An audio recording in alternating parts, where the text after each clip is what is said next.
पंजाबी का अकैडमी ते राम स्वरूप अणखी ਸਾਹਿਤ ਸਭਾ ਵੱਲੋਂ ਅੱਜ ਦੇ ਸਾਂਝੇ ਮੰਚ ਤੇ ਅਸੀਂ ਤੁਹਾਨੂੰ ਜਿਸ ਸ਼ਖਸੀਅਤ ਨਾਲ ਮਿਲਾਨ ਜਾ ਰਹੇ ਹਾਂ ਉਹ ਲਹਿੰਦੇ ਪੰਜਾਬ ਦੇ ਵਿੱਚ ਇਸਲਾਮਾਬਾਦ ਰਹਿੰਦੇ ਨੇ ਔਰ ਮਾਂ ਬੋਲੀ ਦੇ ਨਾਲ ਉਹਨਾਂ ਦੀ ਜੁੜਨ ਦੇ ਹਵਾਲੇ ਨਾਲ ਬਹੁਤ ਸਾਰੇ ਉਹਨਾਂ ਦੇ ਕੰਮ ਨੇ। ਇੱਕ ਪੂਰੀ ਤਾਰੀਖੀ ਪਿਛੋਕੜ ਹੈ ਜਿਹਦਾ ਅਸੀਂ ਇਸ ਪੂਰੇ ਇੰਟਰਵਿਊ ਦੇ ਵਿੱਚ ਵੇਰਵਾ ਕਰਦੇ ਰਵਾਂਗੇ।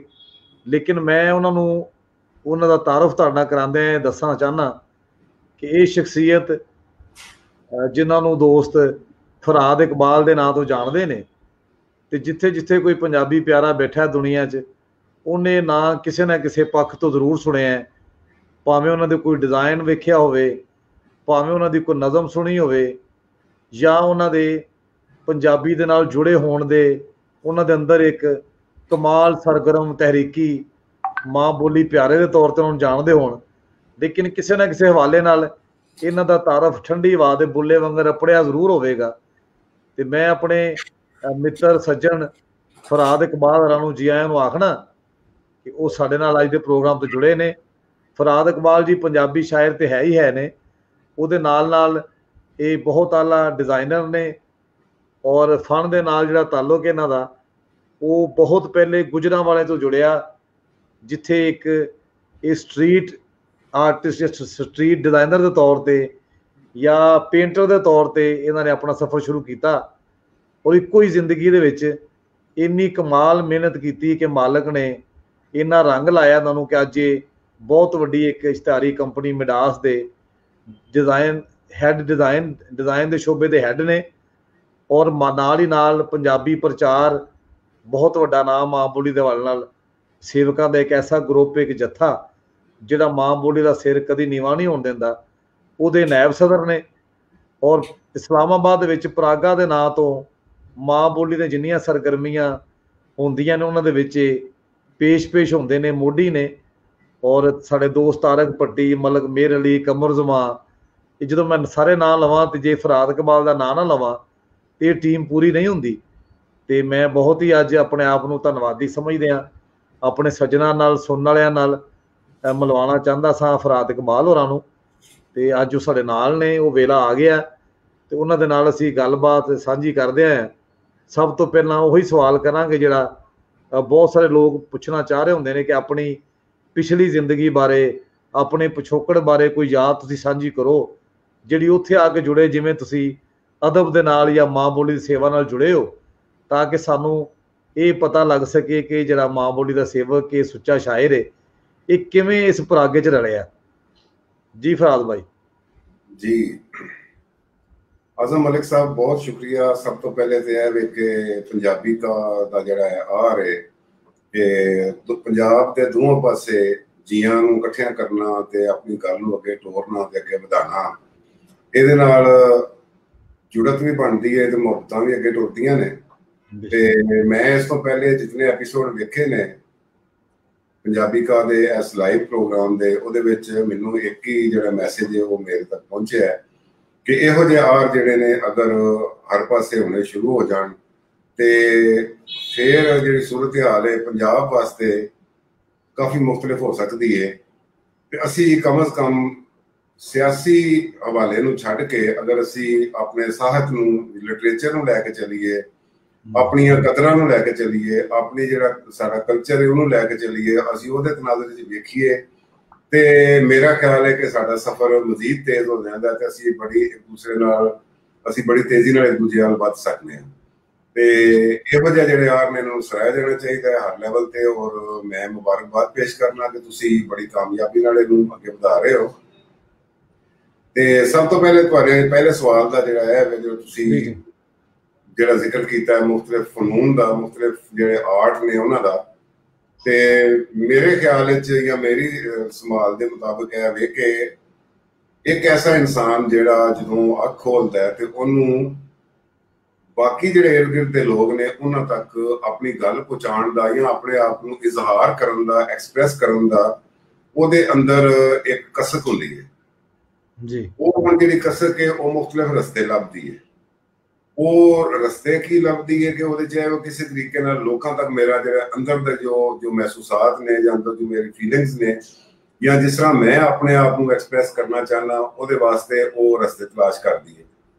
ਉਹਦੇ ਵਿੱਚ ਇਹ ਹੁੰਦਾ ਕਿ ਫਿਰ ਰਸਤੇ ਵਿੱਚ ਅਗਰ ਆਰਟ ਆ ਜਾਂਦਾ ਹੈ ਤੇ ਇਨਸਾਨ ਆਰਟ ਦੇ ਜ਼ਰੀਏ ਲੋਕਾਂ ਤੱਕ ਆਪਣੀ ਗੱਲ ਪਹੁੰਚਾਉਂਦਾ ਹੈ, ਲੇਕਿਨ ਉਹ ਜਿਤਨੀ ਪਹੁੰਚਾਉਂਦਾ ਚਲਾ ਜਾਂਦਾ ਹੈ ਉਹਨੂੰ ਉਨੀ ਹੀ ਜ਼ਿਆਦਾ ਜਿਹੜੀ ਇਹ ਤਲਬ ਹੋਰ ਹੁੰਦੀ ਜਾਂਦੀ ਹੈ ਕਿ ਮੈਂ ਮਜ਼ੀਦ ਕਿਸੇ ਹੋਰ ਮੀਡੀਅਮ ਨਾਲ ਵੀ ਲੋਕਾਂ ਦੇ ਸਾਹਮਣੇ ਆਵਾਂ। ਫਿਰ ਉਹ ਅਗਰ ਆਰਟ ਤੋਂ ਅੱਗੇ ਚੱਲ ਕੇ ਤੇ ਫਿਰ ਜਦੋਂ ਉਹ ਪਹੁੰਚਦਾ ਹੈ ਕਿ ਮਤਲਬ ਸੋਚਦਾ ਕਿ ਮੈਂ ਮਜ਼ੀਦ ਕੁਝ ਕਰਾਂ ਤੇ ਫਿਰ ਉਹ ਲਿਖ ਕੇ ਮਤਲਬ ਲਿਟਰੇਚਰ ਰਾਹੀਂ, ਕਹਾਣੀ ਰਾਹੀਂ ਜਾਂ ਇਹ ਵੇ ਕਿ ਆਪਣੀ ਸ਼ਾਇਰੀ ਰਾਹੀਂ ਜਾਂ ਆਪਣੀ ਕਿਸੇ ਤਹਿਰੀਕ ਰਾਹੀਂ ਫਿਰ ਉਹ ਆਪਣੇ ਆਪ ਨੂੰ ਲੋਕਾਂ ਤੱਕ ਆਪਣੇ ਪੈਗਾਮ ਨੂੰ ਪਹੁੰਚਾਉਂਦਾ ਹੈ। ਬੁਨਿਆਦੀ ਤੌਰ ਤੇ ਇਹ ਸਾਰੇ ਜਿੰਨੇ ਫਨ ਨੇ, ਇਹ ਜਿਤਨੇ ਵੀ ਅੱਜ ਤੱਕ ਦੁਨੀਆ ਦੇ ਉੱਤੇ ਫਨੂਨ ਹੈ ਨੇ, ਇਹਨਾਂ ਸਾਰਿਆਂ ਦਾ ਮਕਸਦ ਇਹੀ ਹੈ ਕਿ ਇੱਕ ਉਹ ਬੰਦਾ ਜਿਹੜਾ ਆਪਣੇ ਅੰਦਰ ਕੁਝ ਮਹਿਸੂਸ ਕਰਦਾ ਹੈ ਔਰ ਆਪਣੀ ਉਹਦੇ ਮਾਜ਼ੀ ਦੀ ਉਹਦੀ ਕੋਈ ਯਾਦ ਹੈ ਜਾਂ ਉਹਦੇ ਕਲਚਰ ਨਾਲ ਜੁੜੀਆਂ ਚੀਜ਼ਾਂ ਨੇ ਜਿਸ ਨਜ਼ਰ ਤੋਂ ਉਹ ਵੇਖਦਾ ਹੈ, ਉਹ ਚਾਹੁੰਦਾ ਹੈ ਕਿ ਉਸੇ ਤਰੀਕੇ ਨਾਲ ਮੈਂ ਇਹਨੂੰ ਅੱਗੇ ਲੋਕਾਂ ਤੱਕ ਪਹੁੰਚਾਵਾਂ। ਇੱਥੋਂ ਫਿਰ ਅਬਲਾਗ ਦੇ ਰਸਤੇ ਨਿਕਲਦੇ ਨੇ। ਅਬਲਾਗ ਤੁਹਾਡਾ ਲਿਟਰੇਚਰ 'ਚ ਵੀ ਹੈ, ਅਬਲਾਗ ਤੁਹਾਡਾ ਜਿਹੜਾ ਜਿਵੇਂ ਕਮਿਊਨੀਕੇਟਿਵਿਟੀ ਜਿਹੜੀ ਹੈ ਉਹ ਸਾਰੇ ਮੀਡੀਅਮ ਦੇ ਵਿੱਚ ਮੌਜੂਦ ਹੈ ਔਰ ਇਹ ਉਹਦੇ ਮੁਖਤਲਿਫ ਇਜ਼ਹਾਰ ਨੇ। ਉਹਦੇ 'ਚ ਮਤਲਬ ਮੈਂ ਜਿਸ ਤਰ੍ਹਾਂ ਸ਼ੁਰੂ ਕੀਤਾ ਤੇ ਸ਼ੁਰੂ ਹੋਇਆ ਸੀ ਕਿ ਅਸਲ ਦੇ ਅੰਦਰ ਕੋਈ ਇੱਕ ਤੜਪ ਸੀ ਕਿ ਜੀ ਮੈਂ ਕੁਝ ਨਾ ਕੁਝ ਕ੍ਰੀਏਟ ਕਰਾਂ, ਕੁਝ ਬਣਾਵਾਂ। ਈਵਨ ਸਕੂਲ ਲੈਵਲ ਤੇ ਵੀ ਐ ਸੀ ਕਿ ਮੈਂ ਪੈਨਸਲ ਤੋਂ ਲੱਗ ਕੇ ਪੈਨ, ਚੌਕ, ਇਹਨਾਂ ਸਾਰੀਆਂ ਚੀਜ਼ਾਂ ਦੇ ਨਾਲ, ਹੱਤਾ ਕਿ ਇਹ ਵੀ ਸੀ ਕਿ ਜ਼ਮੀਨ ਦੇ ਉੱਤੇ ਵੀ ਮੁਖਤਲਿਫ ਸ਼ਕਲਾਂ ਬਣਾਉਣੀਆਂ ਤੇ ਆਪਣੇ ਡਰਾਇੰਗ ਇਹ ਵਗੈਰਾ। ਮੇਰੇ ਸਕੂਲ ਟਾਈਮ ਤੇ ਵੀ ਇਸ ਤਰ੍ਹਾਂ ਸੀ। ਅੱਗੇ ਜਦੋਂ ਫਿਰ ਟੁਰਿਆ ਤੇ ਫਿਰ ਅੱਗੋਂ ਕਾਲਜ ਲੈਵਲ ਤੇ, ਯੂਨੀਵਰਸਿਟੀ ਲੈਵਲ ਤੇ, ਫਿਰ ਅੱਗੇ ਜਾ ਕੇ ਮੁਖਤਲਿਫ ਜਿਹੜੇ ਨੇ ਉਹਦੇ ਇਜ਼ਹਾਰ ਮੇਰੇ ਸਾਹਮਣੇ ਆਉਂਦੇ ਚਲੇ ਗਏ। ਲੇਕਿਨ ਮੈਂ ਇੱਕ ਸਟੇਜ ਤੇ ਫਿਰ ਐਸੀ ਕਿ ਐਜੂਕੇਸ਼ਨ ਵਾਲੇ ਸਾਈਡ ਛੋੜ ਕੇ ਮੈਂ ਆਲਮੋਸਟ ਯੂਨੀਵਰਸਿਟੀ ਜਾਣ ਤੋਂ ਪਹਿਲੇ ਹੀ ਜਿਹੜਾ ਸੀ ਉਹ ਮੈਂ ਇਸ ਪਾਸੇ ਆ ਗਿਆ ਕਿ ਕਿਉਂਕਿ ਮੇਰੇ ਅੰਦਰ ਐਸੀ ਕਿ ਖਤਾਤੀ ਔਰ ਮੁਸਵਰੀ ਦਾ ਮੈਨੂੰ ਬਹੁਤ ਜਨੂਨ ਦੀ ਹੱਦ ਤੱਕ ਸ਼ੌਕ ਸੀ। ਉਹਦੇ ਨਾਲ ਨਾਲ ਮੌਸੀਕੀ ਵੀ, ਇਹ ਦੋਵੇਂ ਜਿਹੜੀਆਂ ਚੀਜ਼ਾਂ ਸਨ ਮੇਰੇ ਸਾਹਮਣੇ ਬੜੀਆਂ ਵਾਜ਼ਿਹ ਸਨ। ਮੈਂ ਸਮਝਦਾ ਸਾਂ ਕਿ ਇਹ ਮੇਰੀ ਇੱਕ ਇਜ਼ਹਾਰ ਦਾ ਜ਼ਰੀਆ ਹੋ ਸਕਦੇ ਨੇ। ਮੈਂ ਫਿਰ ਉਸ ਗੁਜਰਾਂਵਾਲਾ ਵਿੱਚ ਹੀ ਉਸਤਾਦ ਸਰਵਰ ਰਾਈ ਸਾਹਿਬ ਨੇ, ਜੀ ਅਬਾਸ ਸਾਹਿਬ ਨੇ ਔਰ ਜ਼ਿਆ ਸਾਹਿਬ ਨੇ, ਐਸ ਅਕਬਰ ਸਾਹਿਬ, ਇਹਨਾਂ ਸਾਰਿਆਂ ਦੇ ਕੋਲੋਂ ਜਿੰਨਾ ਹੋ ਸਕਿਆ, ਜਿੰਨੀ ਮੈਨੂੰ ਸਮਝ ਆਈ ਮੈਂ ਸਿੱਖਿਆ। ਉਸ ਤੋਂ ਬਾਅਦ ਫਿਰ ਇਹ ਕਿ ਖਤਾਤੀ ਈਵਨ ਮੈਂ ਜਿਹੜਾ ਸ਼ੁਰੂ ਕੀਤਾ ਉਹ ਵਾਲ ਚੈਕਿੰਗ ਤੋਂ ਸ਼ੁਰੂ ਕੀਤਾ। ਫਿਰ ਹੈ ਕਿ ਸਿਨੇਮਾ ਲਾਈਨ ਦੇ ਵਿੱਚ ਜਿੰਨੀਆਂ ਪੋਰਟਰੇਟਸ ਵਗੈਰਾ ਜਿਹੜੀ ਸਿਨੇਮੇ ਦੇ ਮੱਥੇ ਤੇ ਲੱਗਦੀਆਂ ਸਨ ਉਹ ਕੰਮ ਕੀਤਾ। ਇਹ ਮੈਂ ਗੱਲ ਕਰ ਰਿਹਾ ਅਰਲੀ 80s ਦੀ। 1980 ਦੇ ਦਹਾਕੇ ਦੇ ਵਿੱਚ ਜਿਹੜਾ ਮੇਰਾ ਤਕਰੀਬਨ ਇਹੀ ਸਫ਼ਰ ਰਿਹਾ।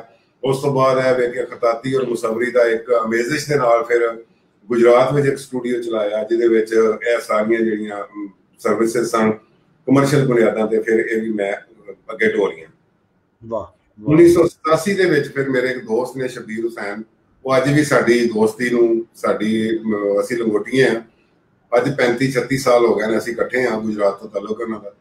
ਉਹਨਾਂ ਨੇ ਮੈਨੂੰ ਪਰਸੂ ਕੀਤਾ ਕਿ ਡਿਜ਼ਾਈਨ ਵਾਲੇ ਪਾਸੇ ਆਉਣਾ ਚਾਹੀਦਾ ਤੇ 1987 ਵਿੱਚ ਮੈਂ ਡਿਜ਼ਾਈਨ ਵਾਲੇ ਪਾਸੇ ਜਿਹੜਾ ਉਹ ਮੈਂ ਆਇਆ ਤੇ 87 ਤੋਂ ਔਨਵਰਡ ਫਿਰ ਮੇਰਾ ਸਫ਼ਰ ਡਿਜ਼ਾਈਨ ਸ਼ੁਰੂ ਹੋਇਆ, ਜਿਹੜਾ ਕਿ ਮੁਖਤਲਿਫ ਆਰਗੇਨਾਈਜੇਸ਼ਨਸ ਦੇ ਨਾਲ ਕੰਮ ਕਰਦੇ ਹੋਏ, ਜਿਹਦੇ ਵਿੱਚ ਐਡੇਜ ਇਸਲਾਮਾਬਾਦ, ਐਡੇਜ ਲਾਹੌਰ ਸੀ, ਉਸ ਤੋਂ ਬਾਅਦ ਪ੍ਰੋਫਾਈਲ ਹੈ, ਉਸ ਤੋਂ ਬਾਅਦ ਫਿਰ ਮੈਂ ਸਾਊਦੀ ਅਰਬ ਚਲਾ ਗਿਆ, 12 ਸਾਲ ਸਾਊਦੀ ਅਰਬ ਰਿਹਾ ਮੈਂ ਔਰ ਉੱਥੇ ਵੀ ਮੇਰਾ ਇਹੀ ਪ੍ਰੋਫੈਸ਼ਨ ਸੀ ਤੇ ਜਿਹਦੇ ਵਿੱਚ ਗ੍ਰਾਫਿਕ ਡਿਜ਼ਾਈਨਿੰਗ, ਐਨੀਮੇਸ਼ਨ ਔਰ ਸਾਰਾ ਇਹ ਸਟੱਫ ਇਹੀ ਕਰਦਾ ਰਿਹਾ।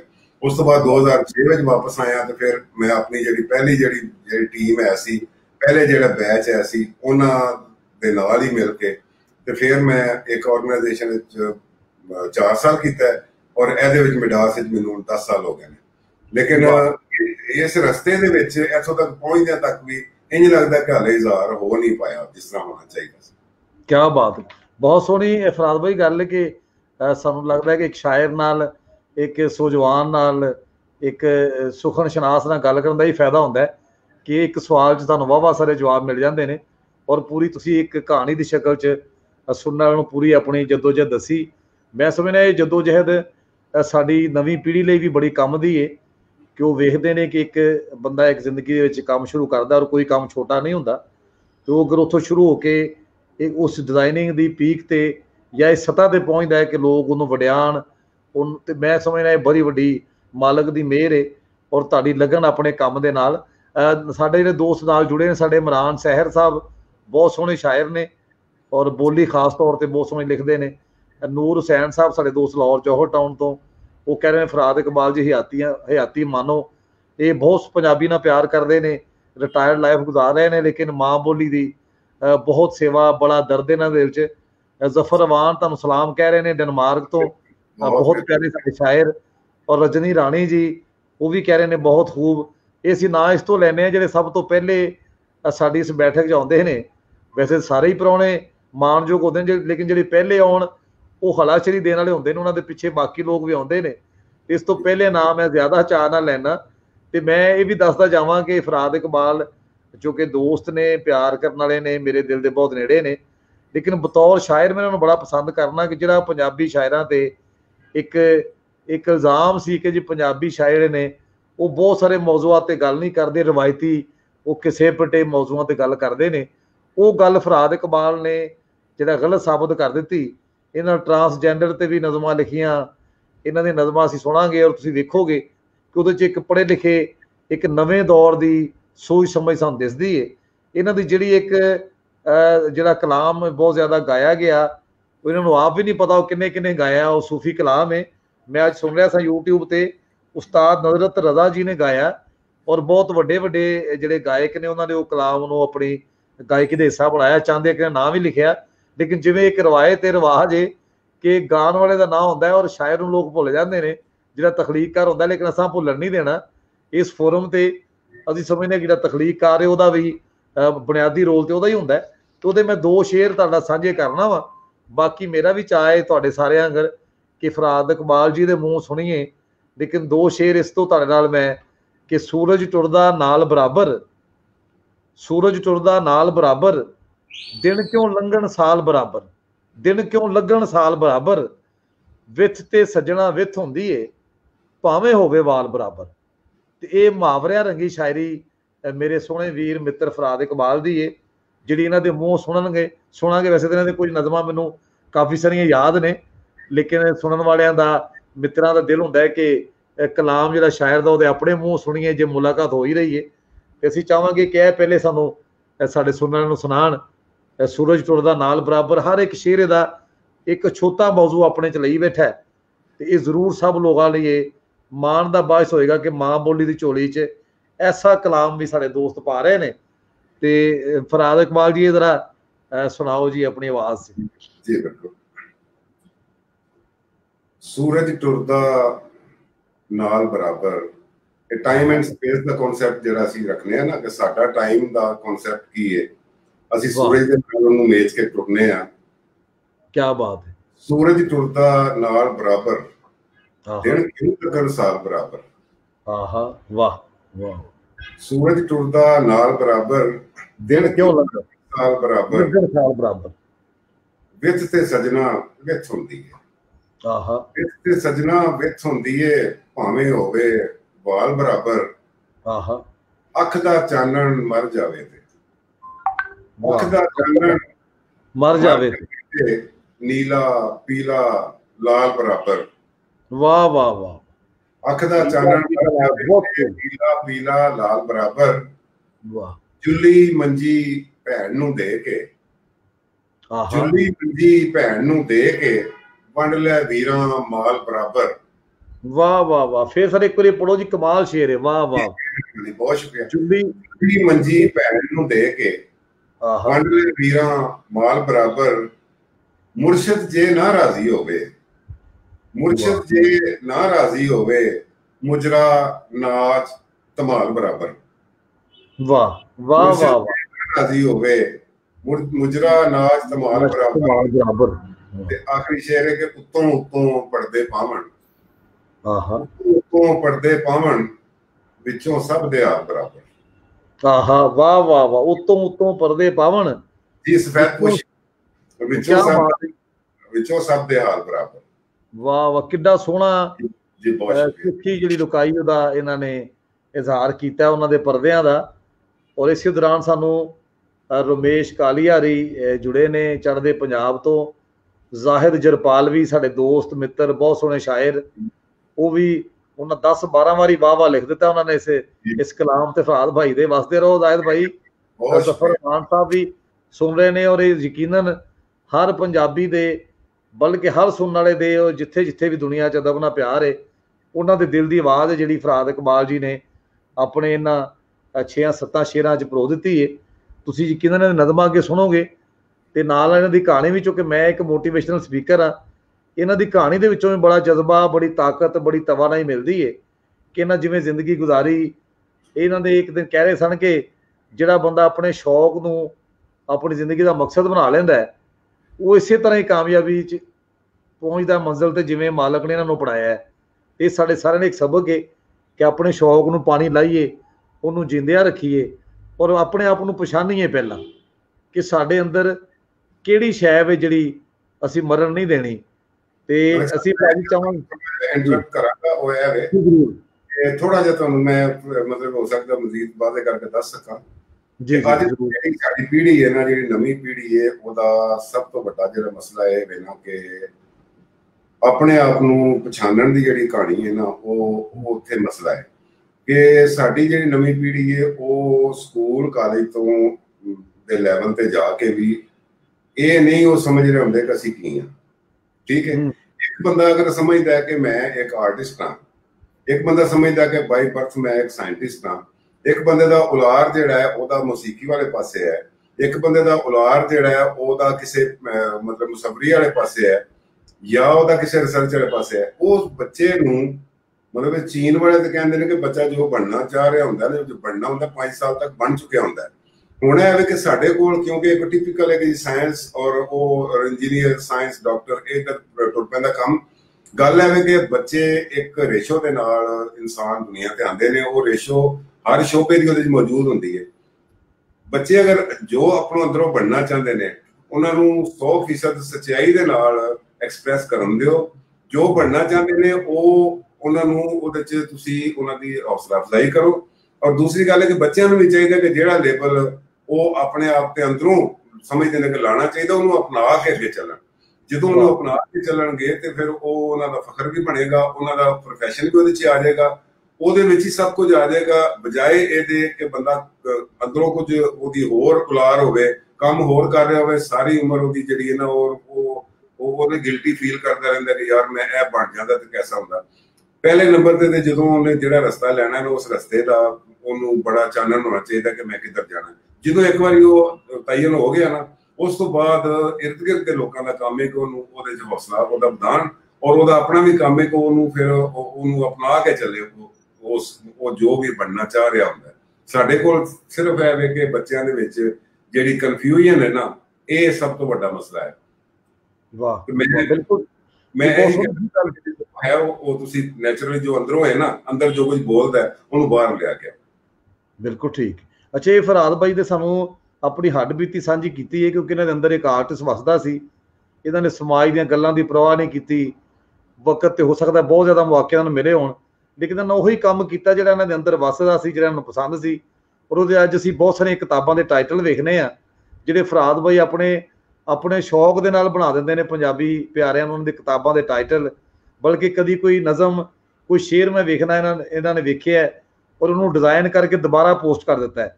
ਤੇ ਬਹੁਤ ਸਾਰੇ ਸ਼ਾਇਰਾਂ ਕੋਲੋਂ ਇਹ ਦੁਆਵਾਂ ਵੀ ਲੈਂਦੇ ਨੇ, ਉਹਨਾਂ ਨਾਲ ਮੁਹੱਬਤ ਕਰਦੇ ਨੇ, ਔਰ ਆਪਣੇ ਡਿਜ਼ਾਈਨ ਦਾ ਜਿਹੜਾ ਇਹਨਾਂ ਨੂੰ ਮਾਲਕ ਨੇ ਆੜ ਦਿੱਤਾ ਹੈ, ਉਹਨੂੰ ਇਹ ਮਾਂ ਬੋਲੀ ਦੇ ਵਧਾ ਲਈ ਉਹ ਹਰ ਥਾਂ ਤੇ ਇਹ ਹਾਜ਼ਰ ਨੇ, ਇਹ ਮੋਢਾ ਲਾਉਂਦੇ ਨੇ। ਮੈਂ ਕਦੇ ਹੈਰਾਨ ਹੋਣਾ ਕਿ ਇੰਨਾ ਇਹ ਟਾਈਮ ਕਿਸ ਤਰ੍ਹਾਂ ਕੱਢਦੇ ਨੇ, ਨਾਲ ਆਪਣਾ ਕੰਮ ਵੀ ਕਰਦੇ ਨੇ, ਘਰ ਗ੍ਰਸਤੀ ਦੇ ਮਾਮਲਾਤ ਵੀ, ਔਰ ਮਾਂ ਬੋਲੀ ਦੇ ਨਾਲ ਜਿਹੜਾ ਇਹਨਾਂ ਦਾ ਇਸ਼ਕ ਔਰ ਪਿਆਰ ਔਰ ਮੁਹੱਬਤ ਦੇ ਲੱਗਣ ਨੇ, ਉਹਦੇ ਲਈ ਬਹੁਤ ਸਾਰੇ ਬੇਲਿਆਂ ਦੇ ਨਾਲ ਇਹ ਮੋਢਾ ਵੀ ਲਾਈ ਰੱਖਦੇ ਨੇ, ਐਕਟਿਵਿਜ਼ਮ ਕਰਦੇ ਨੇ। ਤੇ ਮੈਨੂੰ ਉਹੀ ਲੱਗਦਾ ਹੈ ਕਿ ਜਿਹੜਾ ਕੰਮ ਤੁਸੀਂ ਮਰਜ਼ੀ ਦਾ ਕਰਦੇ ਹੋ, ਇੱਕ ਤਾਂ ਤੁਸੀਂ ਥੱਕਦੇ ਨਹੀਂ, ਦੂਜਾ ਉਹਦੇ 'ਚ ਮਾਲਕ ਵੱਲੋਂ ਵੀ ਬਰਕਤ ਸ਼ਾਮਲ ਹੋ ਜਾਂਦੀ ਹੈ ਕਿ ਉਹ ਕੰਮ ਦਾ ਖਿਲਾਰ ਦੂਰ ਦੂਰ ਦਿਸਦਾ ਹੈ। ਜਿਵੇਂ ਅਸੀਂ ਪੰਜਾਬੀ ਦੀ ਗੱਲ ਸ਼ੁਰੂ ਕੀਤੀ ਤੇ ਦੁਨੀਆ ਭਰ ਤੋਂ ਦੋਸਤ ਨਾਲ ਜੁੜ ਗਏ। ਜਿਹੜੇ ਦੋਸਤ ਸੁਣ ਰਹੇ ਹੁੰਦੇ ਨੇ, ਮੈਂ ਉਹਨਾਂ ਨੂੰ ਬੇਨਤੀ ਵੀ ਕਰਨਾ ਕਿ ਇਹ ਪ੍ਰੋਗਰਾਮ ਤੁਹਾਨੂੰ ਅਗਰ ਪਸੰਦ ਆਉਂਦਾ ਹੈ ਤੇ ਆਪਣੀ ਟਾਈਮਲਾਈਨ ਤੇ ਅੱਗੋਂ ਸ਼ੇਅਰ ਕਰ ਦਿਆ ਕਰੋ, ਤਾਂ ਕਿ ਤੁਹਾਡੇ ਜਿਹੜੇ ਅੱਗੇ ਦੋਸਤ ਨੇ ਉਹਨਾਂ ਤੱਕ ਵੀ ਇਹ ਆਵਾਜ਼ ਪਹੁੰਚ ਜਾਏ, ਇਹ ਮਹਿਮਾਨਾਂ ਦਾ ਤਾਰਫ ਪਹੁੰਚ ਜਾਏ। ਜਿਹੜੇ ਪੰਜਾਬੀ ਦੇ ਹੀਰੇ ਅਸੀਂ ਲੱਭ ਕੇ ਤੁਹਾਨੂੰ ਮਿਲਾਣੇ ਲਿਆਉਂਦੇ ਆ, ਇਹਨੂੰ ਅਸੀਂ ਅੱਗੇ ਵੀ ਦੋਸਤਾਂ ਤੱਕ ਇਸ ਆਵਾਜ਼ ਨੂੰ ਪਹੁੰਚਾਈਏ। ਹੁਣ ਮੈਂ ਦਰਖਾਸਤ ਕਰਾਂਗਾ ਫਰਾਦ ਭਾਈ ਨੂੰ ਕਿ ਇਹਨਾਂ ਦੀ ਇੱਕ ਨਜ਼ਮ ਸੀ, ਤੇਰੇ ਮਗਰੋਂ ਮੇਰੀ ਮਾਏ। ਮਾਂ ਤੇ ਬਹੁਤ ਜ਼ਿਆਦਾ ਲਿਖਿਆ ਗਿਆ ਦੁਨੀਆ ਭਰ 'ਚ, ਲੇਕਿਨ ਜਿਹੜੀ ਇੱਕ ਨਜ਼ਮ ਇਹਨਾਂ ਦੀ ਮੈਂ ਸੁਣੀ ਇਹਨਾਂ ਦੇ ਮੂੰਹੋਂ ਕਿ ਉਹਦੇ 'ਚ ਕੀੜੀ ਦਾ ਆਟਾ ਡੋਲਣਾ ਔਰ ਸਾਡੀ ਪੂਰੀ ਰਵਾਇਤ ਦੀ ਇੱਕ ਤਸਵੀਰ ਹੈ, ਉਹ ਮੈਂ ਜ਼ਰੂਰ ਇਹਨਾਂ ਨੂੰ ਬੇਨਤੀ ਕਰਾਂਗਾ ਕਿ ਉਹ ਸੁਣਨ ਵਾਲਿਆਂ ਨਾਲ ਜ਼ਰੂਰ ਸਾਂਝੀ ਕਰਨ। ਬਾਕੀ ਵੀ ਚੀਜ਼ਾਂ ਸੁਣਾਉਣ, ਲੇਕਿਨ ਇਹ ਮੇਰੀ ਫਰਮਾਇਸ਼ ਤੇ ਇਹ ਨਜ਼ਮ ਜ਼ਰੂਰ। ਬਹੁਤ ਮਿਹਰਬਾਨੀ। ਉਹ ਇਸ ਤਰ੍ਹਾਂ ਹੈ ਕਿ ਤੇਰੇ ਮਗਰੋਂ ਮੇਰੀਏ ਮਾਏ ਜੀ, ਤੇਰੇ ਮਗਰੋਂ ਮੇਰੀਏ ਮਾਏ ਇਸ ਦੁਨੀਆ ਦੇ ਤਿਲਕਣ ਵੇੜੇ, ਤੇਰੇ ਮਗਰੋਂ ਮੇਰੀਏ ਮਾਏ ਇਸ ਦੁਨੀਆ ਦੇ ਤਿਲਕਣ ਵੇੜੇ, ਜਦ ਵੀ ਡਿੱਗਿਆ ਆਪੇ ਉੱਠਿਆ। ਵਾਹ ਵਾਹ ਵਾਹ, ਜਦ ਵੀ ਡਿੱਗਿਆ ਆਪੇ ਉੱਠਿਆ ਜੀ। ਤੇਰੇ ਮਗਰੋਂ ਮੇਰੀਏ ਮਾਏ ਇਸ ਦੁਨੀਆ ਦੇ ਤਿਲਕਣ ਵੇੜੇ, ਜਦ ਵੀ ਡਿੱਗਿਆ ਆਪੇ ਉੱਠਿਆ, ਬਿਸਮਿਲ੍ਲਾ ਦੀ ਆਵਾਜ਼ ਨਾ ਆਈ ਨਾ ਕੀੜੀ ਦਾ ਆਟਾ ਡੁੱਲਿਆ। ਵਾਹ ਵਾਹ ਵਾਹ, ਬਿਸਮਿਲ੍ਲਾ ਦੀ ਆਵਾਜ਼ ਨਾ ਆਈ ਨਾ ਕੀੜੀ ਦਾ ਆਟਾ ਡੁੱਲਿਆ। ਜਿਨ੍ਹਾਂ ਨੇ ਆਪਣੀ ਮਾਂ ਦੇ ਕੋਲੋਂ ਇਹ ਹੌਸਲੇ ਸੁਣੇ ਨੇ ਔਰ ਪਿੱਛੋਂ ਬਿਸਮਿਲ੍ਲਾ ਦੀਆਂ ਆਵਾਜ਼ਾਂ ਵੀ ਆਉਂਦੀਆਂ, ਜਿਨ੍ਹਾਂ ਦੀਆਂ ਮਾਵਾਂ ਸਲਾਮਤ ਨੇ, ਮਾਲਕ ਉਹਨਾਂ ਨੂੰ ਸਲਾਮਤ ਰੱਖੇ, ਉਹਨਾਂ ਦੀ ਆਵਾਜ਼ ਆਉਂਦੀ ਰਹੇ, ਔਰ ਜਿਨ੍ਹਾਂ ਦੀਆਂ ਦੁਨੀਆ ਤੋਂ ਟੁਰ ਗਈਆਂ ਨੇ, ਮਾਲਕ ਉਹਨਾਂ ਨੂੰ ਵਿਸ਼ਤਾਂ 'ਚ ਉਚੇਰਾ ਮੁਕਾਮ ਦੇਵੇ। ਮੇਰਾ ਤੇ ਇਹ ਮੰਨਣਾ ਹੈ ਕਿ ਮਾਵਾਂ ਮਰ ਕੇ ਵੀ ਕਿਤੇ ਨਹੀਂ ਜਾਂਦੀਆਂ, ਆਪਣੇ ਪੁੱਤਰਾਂ ਦੇ ਆਲੇ ਦੁਆਲੇ ਰਹਿੰਦੀਆਂ ਨੇ, ਉਹਨਾਂ ਦੇ ਦੁੱਖਾਂ 'ਚ ਉਹਨਾਂ ਦੇ ਨਾਲ ਖਲੋਂਦੀਆਂ ਨੇ, ਤੇ ਉਹ ਬਿਸਮਿਲ੍ਲਾ ਦੀ ਆਵਾਜ਼ ਜ਼ਰੂਰ ਦਿੰਦੀਆਂ ਨੇ। ਸਾਨੂੰ ਬੇਸ਼ੱਕ ਨਹੀਂ ਸੁਣਦੀ। ਤੇ ਇਹ ਰਿਸ਼ਤੇ ਨੂੰ ਜਿਵੇਂ ਫਰਾਦ ਬਾਈ ਨੇ ਮਹਿਸੂਸ ਕੀਤਾ, ਮੈਨੂੰ ਬਹੁਤ ਹੀ ਇਹ ਪਸੰਦ ਹੈ ਨਜ਼ਮ ਇਹਨਾਂ ਦੀ। ਵੈਸੇ ਤੇ ਹਰ ਨਜ਼ਮ ਇਹਨਾਂ ਦੀ ਇੱਕ ਛੋਟਾ ਖਿਆਲ ਹੁੰਦਾ ਹੈ। ਜ਼ਫਰ ਅਵਾਨ ਸਾਹਿਬ ਨੇ ਬੜੀ ਸੋਹਣੀ ਗੱਲ ਕੀਤੀ, ਕਿਉਂਕਿ ਬਹੁਤ ਸੋਹਣੇ ਸ਼ਾਇਰ ਵੀ ਨੇ ਔਰ ਸੋਜਵਾਨ ਨੇ, ਔਰ ਡੈਨਮਾਰਕ ਬੈਠੇ ਨੇ, ਨਵੀਂ ਸੋਚ ਦੇ ਵਾਰਸ ਨੇ। ਉਹ ਕਹਿੰਦੇ ਨੇ ਕਿ ਫਰਾਦ ਸਾਹਿਬ ਦੇ ਉਹਨੂੰ ਸਵਾ ਕੇ ਕੋਈ ਐਸਾ ਤਰੀਕਾਕਾਰ ਸੋਚੀਏ ਜਿਹਦੇ ਨਾਲ ਸਾਡੇ ਬੱਚਿਆਂ ਨੂੰ ਨਿੱਕੀ ਉਮਰੇ ਹੀ ਅਹਿਸਾਸ ਹੋ ਜਾਏ ਕਿ ਉਹਨਾਂ ਦੇ ਅੰਦਰ ਕੀ ਕੁਝ ਹੈਗਾ ਜਾਂ ਕੀ ਕੁਝ ਵਸਦਾ ਹੈ। ਇਹ ਬੜੀ ਸੋਹਣੀ ਤੁਸੀਂ ਗੱਲ ਕੀਤੀ। ਜਿੱਥੇ ਤੁਸੀਂ ਰਹਿ ਰਹੇ ਹੋ ਜ਼ਫਰ ਭਾਈ, ਉੱਥੇ ਤੇ ਸ਼ਾਇਦ ਇਸ ਤਰ੍ਹਾਂ ਦੇ ਅਦਾਰੇ ਮੌਜੂਦ ਨੇ, ਔਰ ਬੱਚੇ ਦੀ ਉਹ ਟ੍ਰੈਂਡ ਵੀ ਵੇਖਦੇ ਨੇ, ਸਕੂਲ ਵੀ ਵੇਖਦਾ ਹੈ ਕਿ ਬੱਚੇ ਦੇ ਵਿੱਚ ਕੀ ਸਲਾਹੀਅਤ ਹੈ। ਲੇਕਿਨ ਅਸੀਂ ਜ਼ਰੂਰ ਅਗਲੇ ਕਿਸੇ ਪ੍ਰੋਗਰਾਮ 'ਚ ਇੰਜ ਦੇ ਮਾਹਰ ਸੋਜਵਾਨ ਅਸੀਂ ਬੁਲਾਉਂਦੇ ਹਾਂ, ਜਿਹੜੇ ਸਾਨੂੰ ਇਹ ਜ਼ਰੂਰ ਤੇ ਗੱਲ ਕਰਨ ਦੀ ਲੋੜ ਹੈ ਕਿ ਬੱਚਿਆਂ ਨੂੰ ਸ਼ੁਰੂ ਤੋਂ ਹੀ ਉਹ ਇਹ ਕਿਵੇਂ ਅਸੀਂ ਵੇਖੀਏ, ਜਾਂਚੀਏ ਕਿ ਉਹਨਾਂ ਦੇ ਵਿੱਚ ਕਿਹੜੀ ਸ਼ੈ ਮੌਜੂਦ ਹੈ। ਇਹਦੇ ਲਈ ਮੈਨੂੰ ਲੱਗਦਾ ਹੈ ਬੁਨਿਆਦੀ ਗੱਲ ਤੇ ਉਹਨਾਂ ਨੂੰ ਸੁਣਨਾ, ਉਹਨਾਂ ਨੂੰ ਸਮਝਣਾ ਤੇ ਉਹਨਾਂ ਦੀ ਗੱਲ ਨੂੰ ਅਹਿਮੀਅਤ ਦੇਣਾ, ਜਿਹੜੇ ਕਿ ਅਸੀਂ ਮਾਪੇ ਅਕਸਰ ਨਹੀਂ ਦਿੰਦੇ। ਤੇ ਜਦੋਂ ਉਹਨਾਂ ਨੂੰ ਸੁਣਾਂਗੇ, ਬੱਚਿਆਂ ਨੂੰ ਉਹਨਾਂ ਦੇ ਸਵਾਲ ਉਹਨਾਂ ਨੂੰ ਕਰਨ ਦਈਏ, ਤੇ ਬੰਦਾ ਸਵਾਲਾਂ ਰਾਹੀਂ ਪਛਾਣਿਆ ਜਾਂਦਾ ਹੈ। ਲੇਕਿਨ ਤੁਹਾਡੀ ਇਸ ਗੱਲ ਤੋਂ ਅਸੀਂ ਵੀ ਸਿੱਖਿਆ ਹੈ ਕਿ ਅਸੀਂ ਇੱਕ ਐਸਾ ਪ੍ਰੋਗਰਾਮ ਕਰਾਂਗੇ ਪੰਜਾਬੀਕਾ ਦੇ ਪਲੇਟਫਾਰਮ ਤੇ ਕਿ ਅਸੀਂ ਜੇ ਐਸੇ ਲੋਕ ਬੁਲਾਈਏ ਜਿਹੜੇ ਇਸ ਮੌਜੂ ਤੇ ਖਾਸ ਤੌਰ ਤੇ ਨਫਸਿਆਤੀ ਪੱਖ ਤੇ ਕੰਮ ਗੱਲ ਕਰ ਸਕਣ। ਤੇ ਜ਼ਾਹਰ ਜਰਪਾਲ ਵੀ ਬਹੁਤ ਪਸੰਦ ਕਰ ਰਹੇ ਨੇ। ਨੂਰ ਹੁਸੈਨ ਸਾਹਿਬ ਨੇ ਤੁਹਾਡਾ ਜੁੱਲੀ ਮੰਜੀ ਭੈਣ ਨੂੰ ਦੇ ਕੇ ਰਿਪੀਟ ਕੀਤਾ ਮਿਸਰਾ, ਕਿਉਂਕਿ ਇਹਨਾਂ ਨੇ ਇਸੇ ਥਾਂ ਤੇ ਹਯਾਤੀ ਬਿਤਾਈ। ਉਹਨਾਂ ਨੂੰ ਪਤਾ ਹੈ ਕਿ ਇਸ ਮੁਆਸ਼ਰੇ ਦੇ ਵਿੱਚ ਅਸੀਂ ਭੈਣਾਂ ਨੂੰ ਹੱਕ ਨਹੀਂ ਦਿੰਦੇ। ਤੇ ਬੜੀ ਇੱਕ ਸ਼ੇਰ ਦੇ ਵਿੱਚ ਕਿੱਡਾ ਵੱਡਾ ਅਲਮੀਆ ਤੁਸੀਂ ਬਿਆਨ ਕਰ ਦਿੱਤਾ ਹੈ। ਤੇ ਹੋਰ ਕੋਈ ਸ਼ਾਇਦ ਸਾਂਝੀ ਕਰੋ ਸਰ, ਜਾਂ ਕੋਈ ਯਾਦ ਆਪਣੀ। ਮੈਂ ਮਤਲਬ ਇੱਕ ਛੋਟੀ ਜਿਹੀ ਗੱਲ ਕਰਾਂਗਾ, ਉਸ ਤੋਂ ਬਾਅਦ ਆਪਣੀ ਇੱਕ ਗਜ਼ਲ ਮੈਂ ਪੇਸ਼ ਕਰਾਂਗਾ ਜੀ। ਆਮ ਤੌਰ ਤੇ ਦੋਸਤ ਬਹੁਤ ਸਾਰੇ 8-10 ਸਵਾਲ ਲੈ ਕੇ, ਬਹੁਤ ਸਾਰਾ ਇੱਕ ਵੱਡਾ ਸਵਾਲ ਬਣਾ ਕੇ ਤੇ ਉਹ ਸਮਝਦੇ ਨੇ ਕਿ ਯਾਰ, ਪੁੱਛਦੇ ਨੇ ਕਿ ਜ਼ਿੰਦਗੀ ਜਿਹੜੀ ਹੈ ਇਹਦੇ ਚ ਕਾਮਯਾਬੀ ਕਿਸੇ ਬਿਜ਼ਨਸ ਵਿੱਚ ਜਾਂ ਜ਼ਿੰਦਗੀ ਚ ਓਵਰਆਲ ਕਾਮਯਾਬੀ ਜਿਹੜੀ ਹੈ ਉਹ ਉਹਦੇ ਬੜੇ ਬੜੇ ਲੰਮੇ ਆਰਟੀਕਲ ਲਿਖੇ ਗਏ, ਸਭ ਕੁਝ ਹੈ। ਲੇਕਿਨ ਮੇਰੀ ਆਪਣੀ ਚੋਣ ਹੈ ਵੇ ਕਿ ਮੈਂ ਸਿਰਫ ਉਹਨੂੰ 2 ਪੁਆਇੰਟ ਏਜੰਡਾ ਮੈਂ ਸੱਜਣਾ ਨਾਲ ਸਾਂਝਾ ਕਰਾਂਗਾ। ਉਹ ਇਹ ਵੇ ਕਿ ਸਿਰਫ 2 ਗੱਲਾਂ ਜੇ, ਤੀਸਰੀ ਗੱਲ ਕੋਈ ਨਹੀਂ ਜੇ। ਇੱਕ ਪਹਿਲੀ ਗੱਲ ਹੈ ਕਿ ਤੁਸੀਂ ਜਿਹੜਾ ਕੰਮ ਕਰਦੇ ਹੋ ਨਾ, ਤੁਹਾਡੇ ਅੰਦਰ ਹੋਵੇ, ਠੀਕ ਹੈ ਨਾ, ਔਰ ਜਿਹੜਾ ਕੰਮ ਕਰਦੇ ਤੁਹਾਨੂੰ ਆਉਂਦਾ ਹੋਵੇ, ਠੀਕ ਹੋ ਗਿਆ। ਇਹ ਪਹਿਲੀ ਗੱਲ ਤੇ ਹੈ ਕਿ ਜਿਹੜਾ ਕੰਮ ਕਰਦੇ ਹੋ ਤੁਹਾਨੂੰ ਆਉਂਦਾ ਹੋਵੇ, ਔਰ ਦੂਸਰੀ ਗੱਲ ਤੁਹਾਡੀ ਨੀਅਤ ਠੀਕ ਹੋ। ਇਹ 2 ਗੱਲਾਂ ਤੁਹਾਡੇ ਕੋਲ ਹੋਣਗੀਆਂ, ਤੁਹਾਡਾ ਰਸਤਾ ਕੋਈ ਚੀਜ਼ ਰੋਕ ਨਹੀਂ ਸਕਦੀ ਕਦੀ। ਕਿਆ ਬਾਤ ਹੈ, ਕਿਆ ਬਾਤ। ਮੇਰੀ ਚੋਣ ਇਹ ਜੇ, ਇਹ ਸੱਜਣਾ ਨੂੰ ਅਗਰ ਚੰਗੀ ਲੱਗੇ ਤੇ ਵਾਹ ਭਲਾ।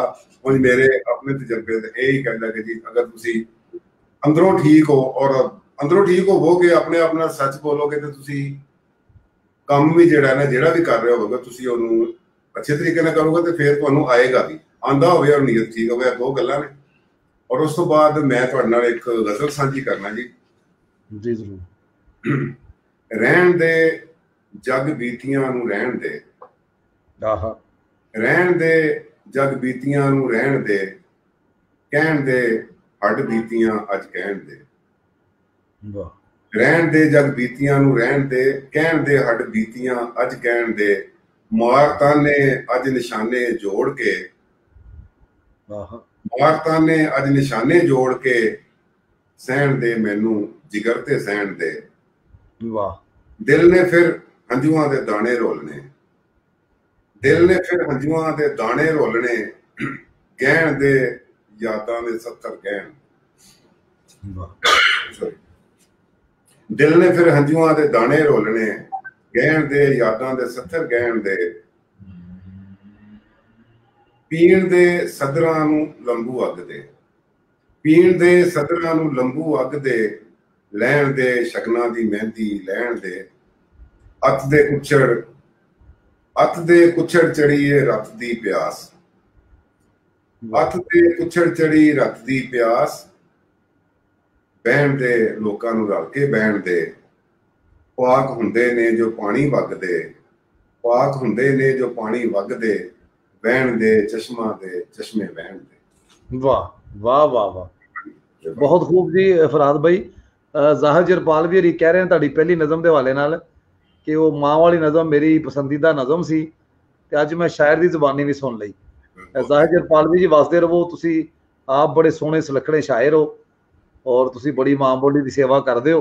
ਅੱਛਾ, ਇੱਕ ਗੱਲ ਮੈਂ ਹੋਰ ਦੱਸਦਾ ਜਾਵਾਂ ਕਿ ਪੰਜਾਬੀ ਕਾ ਦਾ ਜਿਹੜਾ ਲੋਗੋ ਇਹ ਬੜੇ ਦੋਸਤ ਕਹਿੰਦੇ ਨੇ ਕਿ ਜਦੋਂ ਪ੍ਰਾਹੁਣਾ ਆਉਂਦਾ ਉਹਦੇ ਸਿਰ ਦੇ ਉੱਤੇ ਬੜਾ ਪਿਆਰਾ ਲੱਗਦਾ ਹੈ, ਇਹਦੇ ਰੰਗ ਬੜੇ ਸੋਹਣੇ ਨੇ। ਤੇ ਇਹ ਵੀ ਤਖਲੀਕ ਜਿਹੜੀ ਹੈ ਮੇਰੇ ਵੀਰ ਫਰਾਦ ਇਕਬਾਲ ਦੀ ਹੈ, ਜਿਹੜਾ ਹਰ ਪੰਜਾਬੀ ਦੇ ਕੰਮ 'ਚ ਮੋਢਾ ਲਾਉਂਦਾ ਹੈ, ਹਰ ਪੰਜਾਬੀ ਦੇ ਬੇਲੀ ਦੇ ਨਾਲ ਖਲੋਤਾ ਹੁੰਦਾ ਹੈ। ਤੇ ਇਹਦੇ 'ਚ ਤੁਸੀਂ ਅਗਰ ਵੇਖੋਗੇ ਪੰਜਾਬ ਦਾ ਰੰਗ, ਪੰਜਾਬ ਦੀ ਸਕਾਫਤ, ਪੰਜਾਬ ਦੇ ਦਰਿਆ, ਇਹ ਬਹੁਤ ਕੁਝ ਇਹਨਾਂ ਨੇ ਇਹਦੇ 'ਚ ਗੁਣ ਦਿੱਤਾ ਔਰ ਮੈਨੂੰ ਲੱਗਦਾ ਹੈ ਕਿ ਮੇਰੀ ਇਹ ਸ਼ਨਾਖਤ ਬਣ ਗਿਆ। ਤੇ ਜਿੱਥੇ ਫਰਾਦ ਭਾਈ ਆਪ ਨਹੀਂ ਵੀ ਹੁੰਦੇ ਇਹ ਲੋਗੋ ਨਜ਼ਰ ਆਉਂਦਾ ਹੈ। ਤੇ ਸ਼ਾਇਰ ਦਾ ਇਹ ਕੰਮ ਹੁੰਦਾ ਹੈ ਕਿ ਉਹਨਾਂ ਦੀ ਵੀ ਗੱਲ ਕਰੇ ਜਿਨ੍ਹਾਂ ਦੀ ਗੱਲ ਕੋਈ ਨਹੀਂ ਕਰਦਾ, ਔਰ ਉਹ ਮੁਆਸ਼ਰੇ ਦੇ ਵਿੱਚ ਉਹ ਚੀਜ਼ਾਂ ਵੀ ਮਹਿਸੂਸ ਕਰਦਾ ਜਿਹੜੀਆਂ ਸ਼ਾਇਦ ਖਾਲੀ ਅੱਖ ਨਾਲ ਨਹੀਂ ਵੇਖੀਆਂ ਜਾਂਦੀਆਂ। ਜਿਵੇਂ ਮੈਨੂੰ ਇਹਨਾਂ ਦੀ ਬਹੁਤ ਸੋਹਣੀ ਨਜ਼ਮ ਲੱਗਦੀ ਟਰਾਂਸਜੈਂਡਰ ਤੇ ਇਹਨਾਂ ਨੇ ਲਿਖੀ ਸੀ, ਉਹ ਮੈਂ ਪੜ੍ਹੀ ਤੇ ਮੈਂ ਚਾਹਾਂਗਾ ਕਿ ਉਹ ਵੀ ਇਹਨਾਂ ਦੇ ਕੋਲੋਂ ਅਸੀਂ ਸੁਣੀਏ। ਨਾ ਮੈਂ ਪੁੱਤਰ ਨਾ ਮੈਂ ਧੀਆਂ, ਔਰ ਉਹ ਸ਼ਾਇਦ ਬਹੁਤ ਘੱਟ ਲਿਖਿਆ ਗਿਆ ਪੰਜਾਬੀ ਦੇ ਵਿੱਚ ਇੱਥੇ, ਔਰ ਜ਼ਾਹਿਰ ਇੱਕ ਮਸਲਾ ਹੈ ਸਮਾਜੀ, ਇੱਥੇ ਗੱਲ ਹੋਣ ਦੀ ਲੋੜ ਸੀ ਜਿਹੜੀ ਸ਼ਾਇਰ ਨੇ ਆਪਣਾ ਹੱਕ ਅਦਾ ਕੀਤਾ ਤੇ ਅੱਜ ਇਹਨਾਂ ਦੀ ਜ਼ੁਬਾਨੀ ਸਾਰੇ ਦੋਸਤਾਂ ਤੱਕ ਇਹ ਗੱਲ ਪਹੁੰਚੇਗੀ। ਅੱਛਾ, ਇਹ ਮੇਰੇ ਖਿਆਲ ਪਹਿਲੀ ਵਾਰੀ ਇੰਜ ਹੋਇਆ ਹੋਏਗਾ ਕਿ ਸਾਹਿਬ ਨਜ਼ਮ ਨੂੰ ਕਿਹਾ ਗਿਆ ਸੁਣਾਓ, ਲੇਕਿਨ ਮੈਂ ਚਾਹਾਂਗਾ ਕਿ ਮਲਿਕ ਸਾਹਿਬ ਇਹ ਤੁਹਾਡੇ ਮੂੰਹੋਂ ਮੈਂ ਅੱਜ ਸੁਣਨਾ ਚਾਹਾਂਗਾ। ਲੋ ਕਮਾਲ ਹੈ ਜੀ, ਮੇਰੇ ਲਈ ਆਜ਼ਾਦ ਹੈ ਜੀ। ਮੈਂ ਚੁੱਕੇ ਇਸ ਲਈ ਜੀ ਜੀ ਬਿਲਕੁਲ, ਮੈਂ ਸਰ ਚੁੱਕੇ ਕੁਝ ਕੰਮ ਵੀ ਕਰ ਰਿਹਾ ਜੀ ਟਰਾਂਸਜੈਂਡਰ ਦੇ ਹਵਾਲੇ ਨਾਲ, ਔਰ ਜਿਹੜੇ ਵਾਲਾ ਬੰਦਾ ਅਹਿਸਾਸ ਹੈ ਉਹਨੂੰ ਪਤਾ ਹੈ। ਤੇ ਇਹਨਾਂ 4 ਮਿਸਰਿਆਂ ਦੇ ਵਿੱਚ ਪੂਰੀ ਕਹਾਣੀ ਮੇਰੇ ਤੱਕ ਵੀ ਪਹੁੰਚੀ ਔਰ ਮੈਂ ਅਗਲੇ ਦੋਸਤਾਂ ਤੱਕ ਵੀ ਫਖਰ ਨਾਲ ਪਹੁੰਚਾਵਾਂਗਾ ਕਿ ਮੈਂ ਨਜ਼ਮ ਪੇਸ਼ ਕਰਨਾ ਜੀ ਕਿ ਨਾ ਮੈਂ ਪੁੱਤਰ ਨਾ ਮੈਂ ਧੀਆਂ, ਨਾ ਮੈਂ ਪੁੱਤਰ ਨਾ ਮੈਂ ਧੀਆਂ, ਨਾ ਮੈਂ ਧਰਤੀ ਨਾ ਮੈਂ ਬੀਆਂ, ਰੱਬਾ ਮੈਂ ਵੀ ਤੇਰਾ ਜੀਆਂ, ਤੂੰ ਹੀ ਮੈਨੂੰ ਦੱਸ ਮੈਂ ਕੀ ਆ। ਇਹ ਜਿਹੜਾ ਸਵਾਲ ਹੈ ਇਹ ਸ਼ਾਇਰ ਨੇ ਜਿਹੜਾ ਸਵਾਲ ਚੁੱਕਿਆ ਹੈ, ਇੱਕ ਪੂਰੀ ਕਮਿਊਨਿਟੀ ਦੀ ਆਵਾਜ਼ ਹੈ ਔਰ ਪੂਰਾ ਦੁਖਾਨ ਤੇ ਉਹਦੇ 'ਚ, ਔਰ ਇਹਦੇ ਰਾਹੀਂ ਜਦੋਂ ਮੈਨੂੰ ਮਹਿਸੂਸ ਹੋਇਆ ਤੇ ਮੈਨੂੰ ਵੀ ਇਸੇ ਤਰ੍ਹਾਂ ਇਹ ਨਜ਼ਮ ਯਾਦ ਹੋ ਗਈ ਜਿਵੇਂ ਜ਼ਾਹਰ ਜਰਪਾਲਵੀ ਨੂੰ ਇਹਨਾਂ ਦੀ ਮਾਂ ਵਾਲੀ ਨਜ਼ਮ ਯਾਦ ਹੈ। ਔਰ ਅੱਛੀ ਸ਼ਾਇਰੀ ਦੀ ਇਹ ਨਿਸ਼ਾਨੀ ਹੁੰਦੀ ਹੈ ਕਿ ਉਹ ਯਾਦ ਰੱਖਣੀ ਨਹੀਂ ਪੈਂਦੀ, ਯਾਦ ਰਹਿ ਜਾਂਦੀ ਹੈ। ਔਰ ਚੁੱਕੇ ਫਰਾਦ ਇਕਬਾਲ ਜੀ ਬੜੇ ਸਾਦੇ ਅੱਖਰ, ਗੁਜਰਾਂਵਾਲਾ ਤਲਕ, ਇਸੇ ਮਿੱਟੀ ਦੇ ਵਿੱਚੋਂ ਇਹ ਕਣਛਾਵਾਂ ਬੂਟਾ ਪੁਗਰਿਆ ਔਰ ਇੱਕ ਰੁੱਖ ਬਣ ਗਿਆ ਜਿਹਦੀ ਛਾਂ 'ਚ ਅੱਜ ਅਸੀਂ ਵੀ ਬਹਿੰਦੇ ਹਾਂ। ਸਾਡੇ ਜੇ ਬਹੁਤ ਸਾਰੇ ਅਦਾਰੇ ਉਹ ਛਾਂ ਮਾਣ ਰਹੇ ਨੇ ਤੇ ਅਸੀਂ ਸਮਝਦੇ ਕਿ ਇਹਦੀ ਜਿਹੜੀ ਲਫ਼ਜ਼ਾਲੀ ਹੈ ਉਹ ਬੜੀ ਸਾਦਾ ਹੈ। ਤੁਸੀਂ ਕੋਈ ਨਜ਼ਮ ਗਜ਼ਲ ਸੁਣੋ ਤੁਹਾਨੂੰ ਕਿਸੇ ਨੂੰ ਪੁੱਛਣਾ ਨਹੀਂ ਪੈਂਦਾ, ਜਿਵੇਂ ਸਾਡੇ ਕਈ ਸ਼ਾਇਰ ਆਪਣਾ ਇਲਮ ਦੱਸਣ ਲਈ ਔਖੇ ਲਫ਼ਜ਼ ਕਲਾਸੀਕਲ ਤੋਂ ਚੁੱਕ ਕੇ ਵਰਤਦੇ ਨੇ, ਤੇ ਸ਼ਾਇਦ ਨਵੀਂ ਪੀੜ੍ਹੀ ਤੱਕ ਉਹ ਰੋਕ ਨੇ ਸਾਡਾ ਸੁਣਿਆ ਪਹੁੰਚਣ ਲਈ। ਤੇ ਇਹ ਵੀ ਇਹਨਾਂ ਦੀ ਸ਼ਾਇਰੀ ਦੀ ਖੂਬਸੂਰਤੀ ਹੈ ਜਿੱਤੇ ਮੈਂ ਇਹਨਾਂ ਨੂੰ ਮੁਬਾਰਕਬਾਦ ਦੇਣਾ ਫਰਾਦ ਇਕਬਾਲ ਨੂੰ। ਇਹਨਾਂ ਦੀ ਗੱਲ ਰੁਕਦੀ ਨਹੀਂ, ਸਾਰੀਆਂ ਨਸਲਾਂ ਤੱਕ ਕੱਪੜ ਰਹੀ ਹੈ ਔਰ ਇਹ ਆਪਣਾ ਹੱਕ ਅਦਾ ਕਰ ਰਹੇ ਨੇ। ਹੁਣ ਮੈਂ ਚਾਹਾਂਗਾ ਕਿ ਦੱਸਣ ਕਿਹੜਾ ਇਹ ਮਾਂ ਬੋਲੀ ਦੇ ਨਾਲ ਜੁੜੇ ਨੇ ਐਕਟਿਵਿਜ਼ਮ ਨਾਲ, ਕੋਈ ਐਸਾ ਮੁਜ਼ਾਹਰਾ ਨਹੀਂ ਲਾਹੌਰ ਜਾਂ ਇਸਲਾਮਾਬਾਦ 'ਚ ਮਾਂ ਬੋਲੀ ਦੇ ਹੱਕ 'ਚ ਨਮਾਇਆ ਮੁਜ਼ਾਹਰਾ ਜਿੱਥੇ ਇਹਨਾਂ ਨੂੰ ਹੋਣਾ ਚਾਹੀਦਾ ਹੈ। ਇਹ ਆਪਣਾ ਕੰਮ ਛੱਡ ਕੇ ਇਹ ਦਫ਼ਤਰ ਨੂੰ ਮੈਨੇਜ ਕਰਕੇ ਛੁੱਟੀ ਕਰਕੇ ਉੱਥੇ ਪੜ੍ਹਦੇ ਨੇ ਔਰ ਨਜ਼ਰ ਆਉਂਦੇ ਨੇ। ਇਹਦੇ ਪਿੱਛੇ ਇਹਨਾਂ ਦੀ ਕੀ ਸੱਦਰ ਹੈ, ਕੀ ਚਾਹੁੰਦੇ ਨੇ ਮਾਂ ਬੋਲੀ ਨੂੰ ਆਪ ਹੱਕ ਦਿਵਾਉਣ ਲਈ ਕੀ ਇਹਨਾਂ ਦੇ ਜ਼ਿਹਨ ਦੇ ਵਿੱਚ ਇੱਕ ਪੂਰਾ ਖਾਬ ਹੈ? ਮਲਿਕ ਸਾਹਿਬ, ਗੱਲ ਅਸਲ ਵਿੱਚ ਇਹ ਵੇ ਕਿ ਹਰ ਬੰਦੇ ਨੂੰ ਆਪਣੇ ਮਾਜ਼ੀ ਨਾਲ, ਆਪਣੇ ਮਾਪਿਆਂ ਨਾਲ ਬੀਤੇ ਸਮੇਂ ਦੇ ਨਾਲ ਬੜਾ ਇੱਕ ਚਾਅ ਹੁੰਦਾ, ਬੜਾ ਉਹਦੇ ਨਾਲ ਉਨਸ ਹੁੰਦਾ। ਮੈਂ ਵੀ ਉਹਨਾਂ ਲੋਕਾਂ ਚੋਂ ਆ ਕਿ ਜਿਹੜਾ ਮਤਲਬ ਜਦੋਂ ਵੇਖਣਾ, ਜਦੋਂ ਮਾਪਿਆਂ ਦਾ ਜਿਹੜਾ ਵਕਤ ਸੀ ਜਾਂ ਉਸ ਤੋਂ ਪਹਿਲਾ ਵਕਤ ਸੀ ਤੇ ਅੱਜ ਉਹ ਨਹੀਂ ਰਿਹਾ, ਤੇ ਉਹਦੀ ਜਿਹੜੀ ਸਦਰ ਹੈ ਮੇਰੇ ਦਿਲ 'ਚ ਬਹੁਤ ਕਿਧਰੇ ਅੰਦਰ ਕਿਧਰੇ ਵਸਦੀ ਹੈ ਕਿ ਇਹ ਕੋਈ ਐਸਾ ਹੋਵੇ ਕਿ ਸਾਡੀ ਸ਼ਨਾਖਤ ਵਾਪਸ ਆ ਜਾਏ। ਉਹਦੇ ਵਾਸਤੇ ਮੈਂ ਤੁਹਾਨੂੰ ਇੱਕ ਨਜ਼ਮ ਸਾਂਝੀ ਕਰਨਾ, ਉਸ ਤੋਂ ਬਾਅਦ ਮੈਂ ਤੁਹਾਡੇ ਸਵਾਲ ਦੇ ਜਾਵਾਂਗਾ। ਬਿਸਮਿਲ੍ਲਾ ਜੀ। ਨਜ਼ਮ ਹੈ ਕਿਕਲੀ ਕਲੀਰ ਦੀ ਜੀ। ਕਿਕਲੀ ਕਲੀਰ ਦੀ ਓਪਰੀਆਂ ਰਹਿਤਲਾਂ ਦੀ ਰੀਸ 'ਚ ਗਵਾਚ ਗਈ ਪੱਗ ਮੇਰੇ ਵੀਰ ਦੀ। ਵਾਹ ਵਾਹ ਵਾਹ। ਕਿਕਲੀ ਕਲੀਰ ਦੀ ਓਪਰੀਆਂ ਰਹਿਤਲਾਂ ਦੀ ਰੀਸ 'ਚ ਗਵਾਚ ਗਈ ਪੱਗ ਮੇਰੇ ਵੀਰ ਦੀ। ਪੀਂਘਾਂ ਤੇ ਪਰਾਂਦੇ ਗਏ, ਗੁੱਤਾਂ ਤੇ ਸਵਾਂਦੇ ਗਏ, ਚੁੰਨੀ ਨੱਥੀ ਹੀਰ ਦੀ, ਕਿਕਲੀ ਕਲੀਰ ਦੀ। ਵਾਹ ਵਾਹ ਵਾਹ। ਜਿਹੜੀ ਸਭ ਤੋਂ ਪਹਿਲੇ ਮੇਰੀ ਪੰਜਾਬੀ ਨਾਲ ਜਿਹੜੀ ਜੁੜਤ ਹੈ ਉਹ ਜਿਹੜੀ ਹਰ ਪੰਜਾਬੀ ਦੀ ਹੋਣੀ ਚਾਹੀਦੀ ਹੈ। ਮੇਰਾ ਜਿਹੜਾ ਬਚਪਨ ਦੇ ਵਿੱਚ ਇਹ ਸੂਰਤ ਹਾਲ ਸੀ ਕਿ ਜਿੰਨਾ ਵੀ ਮੈਂ ਕੁਰਾਨ ਪਾਕ ਪੜ੍ਹਿਆ ਜਾਂ ਜਿਹੜਾ ਘਰ ਵਿੱਚ ਜਿਹੜੀ ਪੜ੍ਹਾਈ ਹੁੰਦੀ ਉਹ ਮੈਂ ਅੱਲਾ ਬਖਸ਼ੇ ਆਪਣੀ ਵਾਲਦਾ ਕੋਲੋਂ ਸਾਰੀ ਉਹਨਾਂ ਹੱਥੋਂ ਹੋਈ। ਉਹ ਪੰਜਾਬੀ ਕਿੱਸੇ ਔਰ ਜਿਤਨੇ ਪੰਜਾਬੀ ਦਾਸਤਾਨਾਂ ਸਨ ਉਹ ਸਾਰੀਆਂ ਕਿਤਾਬਾਂ ਉਸ ਜ਼ਮਾਨੇ 'ਚ ਕਹਿੰਦੇ ਨੇ ਕਿਤਾਬ ਪੜ੍ਹਨਾ, ਉਹਦਾ ਬਕਾਇਦਾ ਨਾਂ ਸੀ ਸ਼ੇਰ ਪੜ੍ਹਨਾ ਜਾਂ ਕਿਤਾਬ ਪੜ੍ਹਨਾ। ਉਹ ਆਪ ਪੜ੍ਹਦੇ। ਉਸ ਤੋਂ ਬਾਅਦ ਫਿਰ ਜਦੋਂ ਮੈਂ 6ਵੀਂ 7ਵੀਂ ਤੋਂ ਅੱਗੇ ਗਿਆ ਤੇ ਉਹਨਾਂ ਨੇ ਮੈਨੂੰ ਰਾਤੀ ਬਿਠਾ ਲੈਣਾ, ਉਹਨਾਂ ਕਹਿਣਾ ਕਿ ਬਹਿ ਕੇ ਸੁਣਾ। ਮੇਰਾ ਕੰਮ ਸੀ ਕਿ ਹੁਣ 4 ਸਵੇਰੇ ਮਤਲਬ ਕਿਸੇ ਗੁਆਂਢੀ ਨੇ ਵੀ ਆ ਜਾਣਾ, ਕਿਸੇ ਮਤਲਬ ਆਪਣੇ ਘਰ ਦੇ ਵਿੱਚ ਹੀ ਬੈਠੇ ਹੋਣੇ, ਤੇ ਮੈਂ ਉਹਨਾਂ ਨੂੰ ਕਮ ਅਜ਼ ਕਮ ਘੰਟਾ ਡੇਢ ਘੰਟਾ ਜਿਹੜਾ ਨਾ ਜਿਹਦੇ ਵਿੱਚ ਯੂਸਫ ਜ਼ੁਲੈਖਾ ਔਰ ਮਤਲਬ ਹੀਰ ਰਾਂਝਾ, ਹੀਰ ਵਾਰਿਸ ਸ਼ਾਹ ਔਰ ਉਸ ਤੋਂ ਇਲਾਵਾ ਮਿਰਜ਼ਾ ਸਾਹਿਬਾ, ਜਿਤਨੀਆਂ ਸਾਡੀਆਂ ਸੋਹਣੀ ਮਹੀਵਾਤ, ਇਹ ਜਿਤਨੇ ਕਿੱਸੇ ਨੇ, ਜਿਤਨਾ ਸਾਡਾ ਕਲਾਸਿਕ ਹੈ ਸਾਡੇ ਘਰ 'ਚ ਮੌਜੂਦ ਹੁੰਦਾ ਸੀ। ਔਰ ਉਹ ਬਾਕਾਇਦਾ ਮੈਨੂੰ ਬੈਠ ਕੇ ਮੈਨੂੰ ਸੁਣਦੇ ਸਨ, ਮੈਂ ਉਹ ਪੜ੍ਹਨਾ ਕਰਨਾ। ਹੁਣ ਜਦੋਂ ਉਹ ਖਾਸ ਇੱਕ ਐਨਵਾਇਰਨਮੈਂਟ ਸੀ ਜਿਹਨੂੰ ਮੈਂ ਲਿਆ ਬਚਪਨ 'ਚ, ਜਿਉਂ ਅੱਗੇ ਵਧਿਆ ਤੇ ਮੈਨੂੰ ਲੱਗਾ ਕਿ ਉਹ ਸਭ ਕੁਝ ਅਸੀਂ ਛੱਡਦੇ ਜਾ ਰਹੇ ਹਾਂ, ਸਾਡੀ ਨਵੀਂ ਪੀੜ੍ਹੀ ਉਹਨੂੰ ਛੱਡਦੀ ਜਾ ਰਹੀ ਹੈ। ਉਹਦੀ ਵਜ੍ਹਾ ਇਹ ਵੇ ਕਿ ਅੱਜ ਜਦੋਂ ਬੱਚਾ ਸਕੂਲ ਜਾਂਦਾ ਹੈ ਤੇ ਉੱਥੇ ਉਹਨੂੰ ਆਪਣੀ ਮਾਂ ਬੋਲੀ ਦੇ ਵਿੱਚ ਕੋਈ ਇੱਕ ਅੱਖਰ ਵੀ ਨਹੀਂ ਮਿਲਦਾ। ਜਿਹੜਾ ਘਰੋਂ ਸਿੱਖ ਕੇ ਜਾਂਦਾ ਹੈ ਉਹ 5 ਸਾਲ ਸਿੱਖਦਾ ਰਹਿੰਦਾ ਮਾਂ ਕੋਲੋਂ, ਉਸ ਤੋਂ ਬਾਅਦ ਸਕੂਲ ਜਾਂਦਾ ਤਾਂ ਉਹਨੂੰ ਸਾਰਾ ਭੁੱਲਣਾ ਪੈਂਦਾ। ਸਕੂਲ ਵਿੱਚ ਨਾ ਹੋਣ ਦੀ ਵਜ੍ਹਾ ਤੋਂ ਅੱਜ ਇਹ ਵੇਖ ਕੇ, ਕਿਉਂਕਿ ਸਕੂਲ ਵਿੱਚ ਨਹੀਂ ਚੱਲ ਰਹੀ, ਲਿਖੀ ਨਹੀਂ ਜਾ ਰਹੀ ਪਾਕਿਸਤਾਨ ਵਿੱਚ, ਪੰਜਾਬ ਵਿੱਚ ਪੰਜਾਬੀ ਬੱਚੇ ਪੜ੍ਹ ਨਹੀਂ ਰਹੇ। ਇੱਕ ਤਾਂ ਪੜ੍ਹ ਨਹੀਂ ਸਕਦੇ, ਕੁਝ ਐਸੇ ਨੇ ਜਿਹੜੇ ਸੁਣ ਕੇ ਸਮਝ ਲੈਂਦੇ ਨੇ ਲੇਕਿਨ ਉਹ ਲਿਖ ਨਹੀਂ ਸਕਦੇ। ਉਹ ਹੁਣ ਜਦੋਂ ਲਿਖੀ ਨਹੀਂ ਜਾ ਰਹੀ, ਪੜ੍ਹੀ ਨਹੀਂ ਜਾ ਰਹੀ, ਉਹਦੀ ਵਜ੍ਹਾ ਤੋਂ ਸਾਡੇ ਅਖਬਾਰ, ਸਾਡੇ ਚੈਨਲ ਪੰਜਾਬੀ ਵਿੱਚ ਨਾ ਹੋਣ ਦੇ ਬਰਾਬਰ ਨੇ। ਉਹਦੀ ਵਜ੍ਹਾ ਤੋਂ ਉਹਦਾ ਕਮਰਸ਼ੀਅਲ ਐਸਪੈਕਟ ਵੀ ਕਮਜ਼ੋਰ ਹੋਇਆ, ਕਿਉਂਕਿ ਉਸ ਜ਼ੁਬਾਨ ਵਿੱਚ ਜਦੋਂ ਅਬਲਾਗ ਨਹੀਂ ਹੋ ਰਿਹਾ, ਉਹਦੇ ਵਿੱਚ ਤੁਹਾਡਾ ਮੀਡੀਅਮ ਨਹੀਂ ਹੈ, ਤੇ ਫਿਰ ਇਹ ਹੋਇਆ ਕਿ ਜੀ ਲੋਕੀ ਉਸ ਪੰਜਾਬੀ 'ਚ ਗੱਲ ਕਰਨ ਤੋਂ ਸ਼ਰਮਾਣਾ ਸ਼ੁਰੂ ਹੋ ਗਏ। ਸਾਡੀ ਜਿਹੜੀ ਤਹਿਰੀਕ ਹੈ ਪੰਜਾਬੀ ਪ੍ਰਚਾਰ ਦੀ, ਉਹ ਅਸੀਂ ਸਿਰਫ ਇਹ ਮੁੱਖ ਰੱਖ ਕੇ ਅੱਗੇ ਟੁਰਨੇ ਪਏ। ਅਸੀਂ ਕਹਿੰਦੇ ਹਾਂ ਕਿ ਜੀ ਅੱਜ ਅਗਰ ਸਕੂਲਾਂ 'ਚ ਨਹੀਂ ਪੜ੍ਹਾਈ ਜਾ ਰਹੀ, ਅਸੀਂ ਉਹਦੀ ਕੋਸ਼ਿਸ਼ ਕਰ ਰਹੇ ਹਾਂ, ਅਦਾਲਤੀ ਲੈਵਲ ਤੇ ਅਸੀਂ ਉਹ ਜਿੱਤ ਚੁੱਕੇ ਹਾਂ। ਅੱਗੇ ਹੁਣ ਇਹ ਨਫਾਜ਼ ਵਾਸਤੇ ਅਸੀਂ ਇੱਕ ਰੈਲੀ ਵੀ ਕੱਢ ਰਹੇ ਹਾਂ 31 ਅਕਤੂਬਰ ਨੂੰ। ਅੱਗੇ ਬੈਚ ਪਹਿਲੇ ਵੀ ਬਹੁਤ ਰੈਲੀਆਂ ਕੱਢ ਚੁੱਕੇ ਹਾਂ। ਸਾਡਾ ਹੁਣ ਇਹ ਵੇ ਕਿ ਜੀ ਕਿਸੇ ਤਰੀਕੇ ਨਾਲ ਤੁਸੀਂ ਇਹਨੂੰ ਪ੍ਰਾਇਮਰੀ ਤੋਂ BA ਤੱਕ ਜਿਹੜਾ ਹੈ ਪੰਜਾਬੀ ਨੂੰ ਐਜ਼ ਏ ਮਜ਼ਮੂਨ ਤੁਸੀਂ ਪੜ੍ਹਾਓ।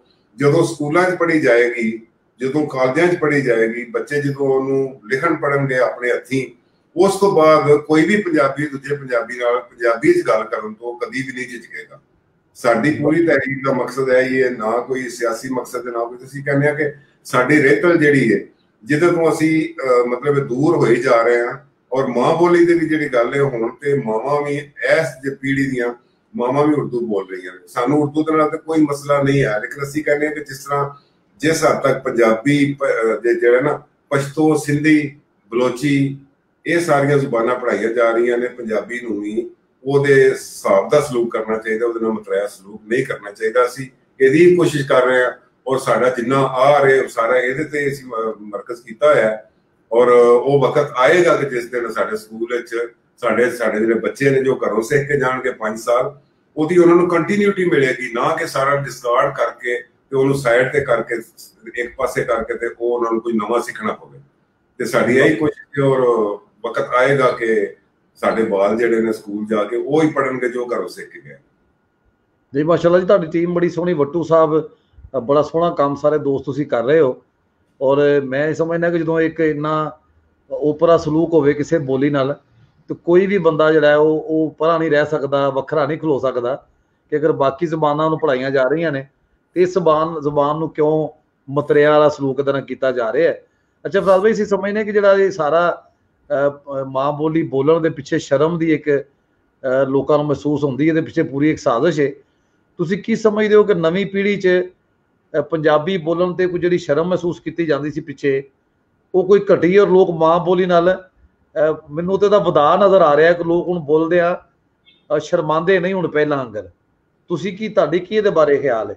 ਉਹਦਾ ਇਹ ਹੈ ਕਿ ਅਗਰ ਅਸੀਂ ਪੂਰੀ ਤਰ੍ਹਾਂ ਦੇਖੀਏ ਨਾ, ਇਹਦਾ ਬਰਡ ਆਈ ਵਿਊ, ਪੱਖੋਂ ਦੀ ਅੱਖ ਨਾਲ ਵੇਖੀਏ ਅਸੀਂ, ਤੇ ਸਾਨੂੰ ਇਹ ਨਜ਼ਰ ਆਉਂਦਾ ਹੈ ਕਿ ਜਿਹੜੀ ਸਾਡੀ ਇੰਟੈਲੈਕਚੁਅਲ ਕਲਾਸ ਹੈ ਸਾਰੀ ਦੀ ਸਾਰੀ, ਮਤਲਬ PhD ਲੈਵਲ ਦੀ ਇੰਟੈਲੈਕਚੁਅਲ ਕਲਾਸ ਜਿਹੜੀ ਪੰਜਾਬ ਤੋਂ ਤਾਲੁਕ ਰੱਖਦੀ ਹੈ, ਆਪਸ ਵਿੱਚ ਬੈਠੇ ਆ ਪੂਰੇ ਲੋਕ ਪੰਜਾਬੀ 'ਚ ਗੱਲ ਕਰਦੇ ਨੇ, ਉਹਨਾਂ ਨੂੰ ਕੋਈ ਇਸ ਗੱਲ ਦੇ ਉੱਤੇ ਕੋਈ ਸ਼ਰਮ ਨਹੀਂ ਹੈ।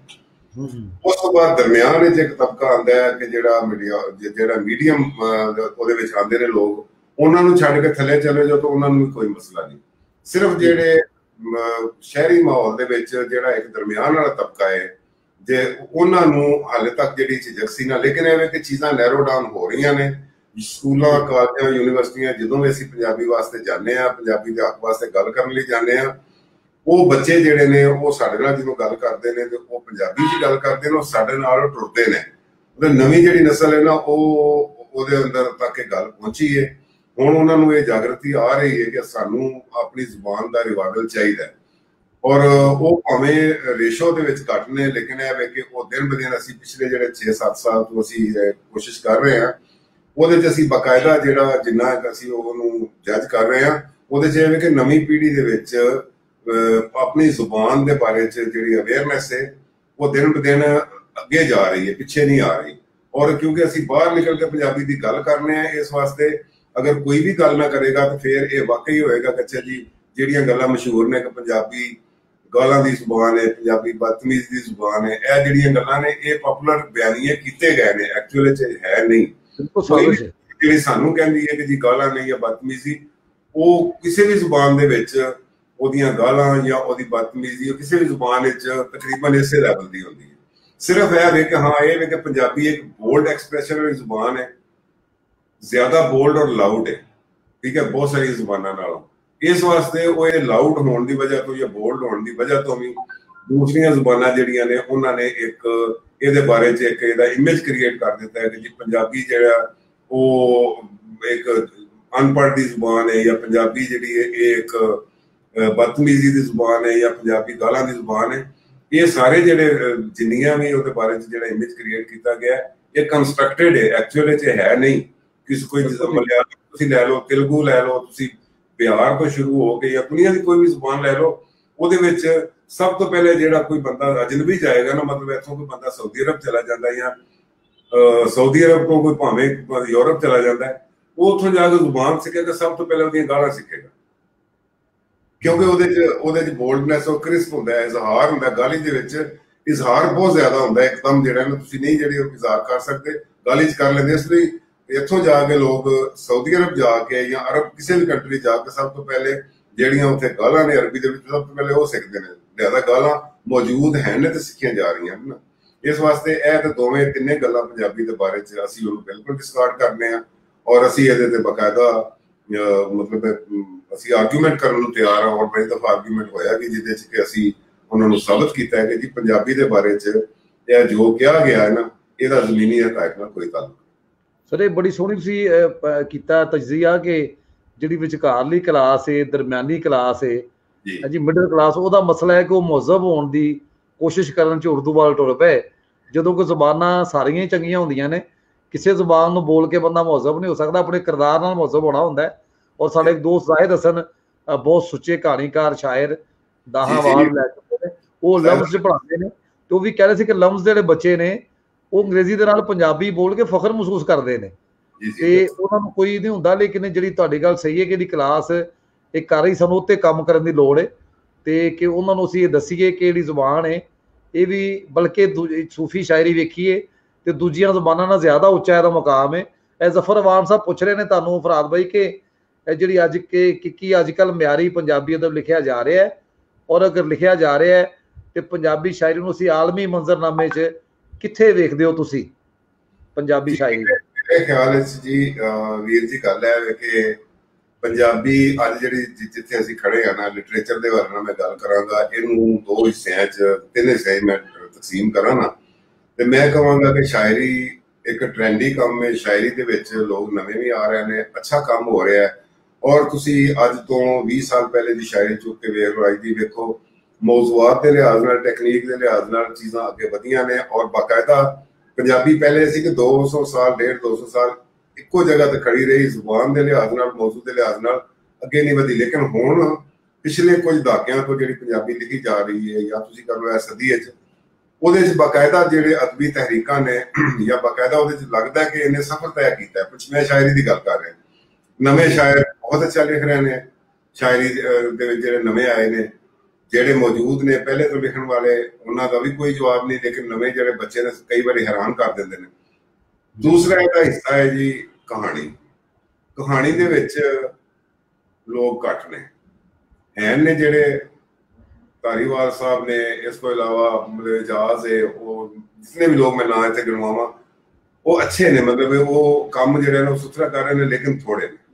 ਜਿਹੜਾ ਕੰਮ ਹੋ ਰਿਹਾ ਨਾ ਕਹਾਣੀ ਵਿੱਚ, ਉਹ ਘੱਟ ਹੋ ਰਿਹਾ। ਜਾਂ ਤੇ ਇਹ ਵੇ ਕਿ ਉਹ ਬਹੁਤ ਜ਼ਿਆਦਾ, ਜਿਹਨੂੰ ਕਹਿ ਸਕਦੇ ਹੋ ਕਿ ਐਕਸਪ੍ਰੈਸ਼ਨ, ਜਾਂ ਫਿਰ ਇਹ ਵੇ ਕਿ ਉਹ ਡਿਮੋਨਸਟ੍ਰੇਸ਼ਨ ਵਾਲੀ ਚੀਜ਼ ਨਹੀਂ ਹੈ, ਕਿਉਂਕਿ ਕਿਤਾਬ ਨਾਲ ਤਾਲੁਕ ਹੈ ਉਹਦਾ। ਤੇ ਇਸ ਵਾਸਤੇ ਉਹਦੇ ਵਿੱਚ ਜਿੰਨਾ ਹੋਣਾ ਚਾਹੀਦਾ ਸੀ ਕਹਾਣੀ ਦੇ ਉੱਤੇ, ਉਨਾ ਜ਼ਿਆਦਾ ਕੰਮ ਨਹੀਂ ਹੋ ਰਿਹਾ, ਉਹਨੇ ਜ਼ਿਆਦਾ ਲੋਕ ਨਹੀਂ ਹਨ ਕਹਾਣੀ, ਔਰ ਤਰਜਮੇ ਵਾਲੇ ਕਹਾਣੀ ਵਾਲੇ ਲੋਕ ਘੱਟ ਨੇ। ਤੀਸਰੀ ਜਿਹੜਾ ਹਿੱਸਾ ਸਾਡੇ ਕੋਲ ਤਕਰੀਬਨ ਮਿਸਿੰਗ ਹੈ, ਉਹ ਵੇ ਕਿ ਜਿਹੜੇ ਨਾ ਰਿਸਰਚ ਜਾਂ ਜਿਹੜੇ ਸਕਾਲਰ ਦਾ ਜਿਹੜਾ ਕੰਮ ਹੁੰਦਾ ਹੈ, ਕਿ ਸਾਡੇ ਜਿਹੜੇ ਜਿਤਨੇ ਵੀ ਲੋਕ ਨੇ ਲਿਖਣ ਵਾਲੇ, ਮਤਲਬ ਤਾਰੀਖ ਹੈ, ਜਾਂ ਜਿਹੜੇ ਇਹੋ ਜਿਹੇ ਜਿੰਨੇ ਵੀ ਮੁਸੰਨਫ ਨੇ, ਤਸਨੀਫ ਹੁੰਦੀ ਹੈ ਨਾ, ਉਹ ਪੰਜਾਬੀ ਤਕਰੀਬਨ ਨਾ ਹੋਣ ਦੇ ਬਰਾਬਰ ਹੈ। ਹੁਣ ਜ਼ਰੂਰਤ ਇਹਦੇ ਵਿੱਚ ਵੀ ਹੈ ਕਿ ਸਾਡੇ ਕੁਝ ਜੀਆਂ ਨੇ ਕੰਮ ਕੀਤਾ ਪਹਿਲੇ, ਬੜਾ ਅੱਛਾ ਕੀਤਾ, ਲੇਕਿਨ ਉਹਨੂੰ ਚੱਲਦੇ ਰਹਿਣਾ ਚਾਹੀਦਾ ਸੀ। ਅੱਜ ਉਹ ਆਹਿਸਤਾ ਆਹਿਸਤਾ, ਮਤਲਬ ਜਿਹੜਾ ਇੱਕ ਬਾਕਾਇਦਾ ਜਿਹੜਾ ਰਿਸਰਚ ਵਾਲਾ ਕੰਮ ਹੈ ਪੰਜਾਬੀ ਦੇ ਵਿੱਚ, ਉਹ ਨਹੀਂ ਹੋ ਰਿਹਾ, ਘੱਟ ਹੋ ਰਿਹਾ, ਬਹੁਤ ਹੀ ਘੱਟ ਹੋ ਰਿਹਾ। ਉਹਦੇ ਮੁਕਾਬਲੇ 'ਚ ਅੰਗਰੇਜ਼ੀ ਦੇ ਵਿੱਚ ਤੁਹਾਨੂੰ ਰਿਸਰਚ ਹਰ ਕੋਈ ਮਿਲ ਜਾਏਗੀ, ਤੁਹਾਨੂੰ ਉਰਦੂ 'ਚ ਮਿਲ ਜਾਏਗੀ, ਤਕਰੀਬਨ ਉਸ ਤੋਂ ਜ਼ਰਾ ਘੱਟ। ਲੇਕਿਨ ਪੰਜਾਬੀ ਦੇ ਵਿੱਚ ਤੁਸੀਂ ਟੁਰੋਗੇ ਨਾ ਤਾਂ ਤੁਹਾਨੂੰ ਘੱਟ ਮਿਲੇਗਾ। ਸੋ ਇਹ ਵੇ ਕਿ ਮੈਂ ਤੇ ਉਮੀਦ ਕਰਨਾ ਮੈਂ ਕਿ ਅਗਰ ਸ਼ਾਇਰੀ ਜਿਸ ਤਰ੍ਹਾਂ ਆਪਣੇ ਟਰੈਕ ਤੇ ਚੱਲ ਰਹੀ ਹੈ, ਲੋਕ ਲਿਖ ਰਹੇ ਨੇ, ਜ਼ਿਆਦਾ ਲਿਖ ਰਹੇ ਨੇ, ਇਸੇ ਤਰ੍ਹਾਂ ਹੀ ਕਹਾਣੀ ਵਿੱਚ ਲੋਕ ਨਵੇਂ ਆਉਣਗੇ ਇਸ ਟ੍ਰੈਂਡ ਦੀ ਵਜ੍ਹਾ ਤੋਂ। ਔਰ ਗੱਲ ਉੱਥੇ ਜਾ ਕੇ ਮੁੱਕੇਗੀ ਕਿ ਜਦੋਂ ਸਾਡੇ ਸਕੂਲਾਂ ਕਾਲਜਾਂ 'ਚ ਜ਼ਬਾਨ ਹੋਏਗੀ ਨਾ, ਤੇ ਉਹਦੇ ਤੇ ਫਿਰ ਰਿਸਰਚ ਆਰਟੀਕਲਸ ਕੀ, ਬਲਕਿ ਜਿਹੜਾ ਹਰ ਕਿਸਮ ਦਾ ਕੰਮ ਉਹਦੇ ਤੇ ਹੋਵੇਗਾ। ਫਿਰ ਕਹਾਣੀ ਵਾਲੇ ਲੋਕ ਵੀ ਜ਼ਿਆਦਾ ਹੋਣਗੇ। ਹੁਣ ਕਿਉਂਕਿ ਇਸ ਵੇਲੇ ਕਿਉਂਕਿ ਸਕੂਲ ਕਾਲਜ ਵਿੱਚ ਤਾਲੀਮੀ ਨਿਜ਼ਾਮ ਦਾ ਹਿੱਸਾ ਨਹੀਂ, ਇਸ ਵਾਸਤੇ ਇਹ ਜਿਹੜੇ ਕੰਮ ਹੈ ਨਾ, ਸਕਾਲਰ ਵਾਲਾ ਕੰਮ ਜਿਹੜਾ, ਜਾਂ ਜਿਹੜਾ ਬਾਕਾਇਦਾ ਇੱਕ ਤਹਿਕੀਕ ਵਾਲਾ ਰਿਸਰਚ ਵਾਲਾ ਕੰਮ ਹੈ, ਉਹ ਸਿਰਫ ਇਸ ਵਜ੍ਹਾ ਤੋਂ ਨਹੀਂ ਹੋ ਰਿਹਾ। ਔਰ ਅਸੀਂ ਇਸੇ ਕੋਸ਼ਿਸ਼ ਵਿੱਚ ਕਿ ਇੱਕ ਦਫਾ ਸਾਡੇ ਤਾਲੀਮੀ ਨਿਜ਼ਾਮ ਦਾ ਹਿੱਸਾ ਬਣੇ। ਇਸ ਸਿਸਟਮ ਦੇ ਵਿੱਚ ਜਦੋਂ ਸ਼ਾਮਲ ਹੋਏਗੀ, ਫਿਰ ਇਹਦੇ ਤੇ ਹਰ ਲੈਵਲ ਦਾ, ਹਰ ਸਟੇਜ ਦਾ ਕੰਮ ਹੋਏਗਾ, ਹਰ ਸਤਹ ਤੇ ਕੰਮ ਹੋਏਗਾ। ਜੀ ਬਹੁਤ ਸ਼ੁਕਰੀਆ ਫਰਾਦ, ਤੁਸੀਂ ਬੜੀ ਸੋਹਣੀ ਗੱਲ ਕੀਤੀ। ਅਮਜਦ ਜਾਵੇਦ ਸਾਹਿਬ ਬੜੇ ਸੋਹਣੇ ਰਾਈਟਰ ਨੇ, ਉਹ ਕਹਿ ਰਹੇ ਨੇ ਕਿ ਕਹਾਣੀ ਦਾ ਜਿਹੜਾ ਕੰਮ ਇਹਨੂੰ ਜ਼ਿਆਦਾ ਕਿੰਝ ਹੋ ਸਕਦਾ ਹੈ। ਤੁਹਾਡੀ ਗੱਲ ਤੇ ਵੀ ਗੱਲ ਫਰਾਦ ਬਾਈ ਨੇ ਕਰ ਲਈ। ਔਰ ਮੈਂ ਦੱਸਦਾ ਜਾਵਾਂ ਕਿ ਜਿਹੜੇ ਸਾਡੇ ਬਾਂਹ ਬੇਲੀ ਨੇ ਚੜ੍ਹਦੇ ਪੰਜਾਬ 'ਚ ਜਿਹੜੀ ਤਨਜ਼ੀਮ ਸਾਡੇ ਨਾਲ ਰਲ ਕੇ ਇਹ ਪ੍ਰੋਗਰਾਮ ਕਰ ਰਹੀ ਹੈ, ਰਾਮ ਸਰੂਪ ਅਣਖੀ ਸਾਧ ਸਭਾ, ਉਹ ਬੜੇ ਵੱਡੇ ਪੰਜਾਬੀ ਕਹਾਣੀਕਾਰ, ਨਾਵਲ ਨਗਾਰ ਰਾਮ ਸਰੂਪ ਅਣਖੀ ਦੇ ਨਾਂ ਤੇ ਬਣਾਈ ਗਈ, ਔਰ ਉਹਨਾਂ ਦੇ ਪਿੰਡ ਦੇ ਬੱਚਿਆਂ ਨੇ ਬਣਾਈ।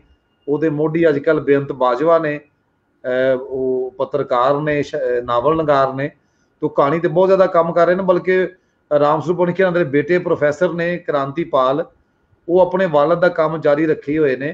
और उन्होंने जो उन्होंने वालद कहानी पंजाब के नाम से एक परचा कढ़ते सन, तो उन्होंने जारी रखे। और हुण ਉਹਦਾ 50 ਜਿਹੜਾ ਨਾ ਉਹਦਾ 100ਵਾਂ ਐਡੀਸ਼ਨ ਉਹਦਾ ਆ ਚੁੱਕਿਆ ਹੈ।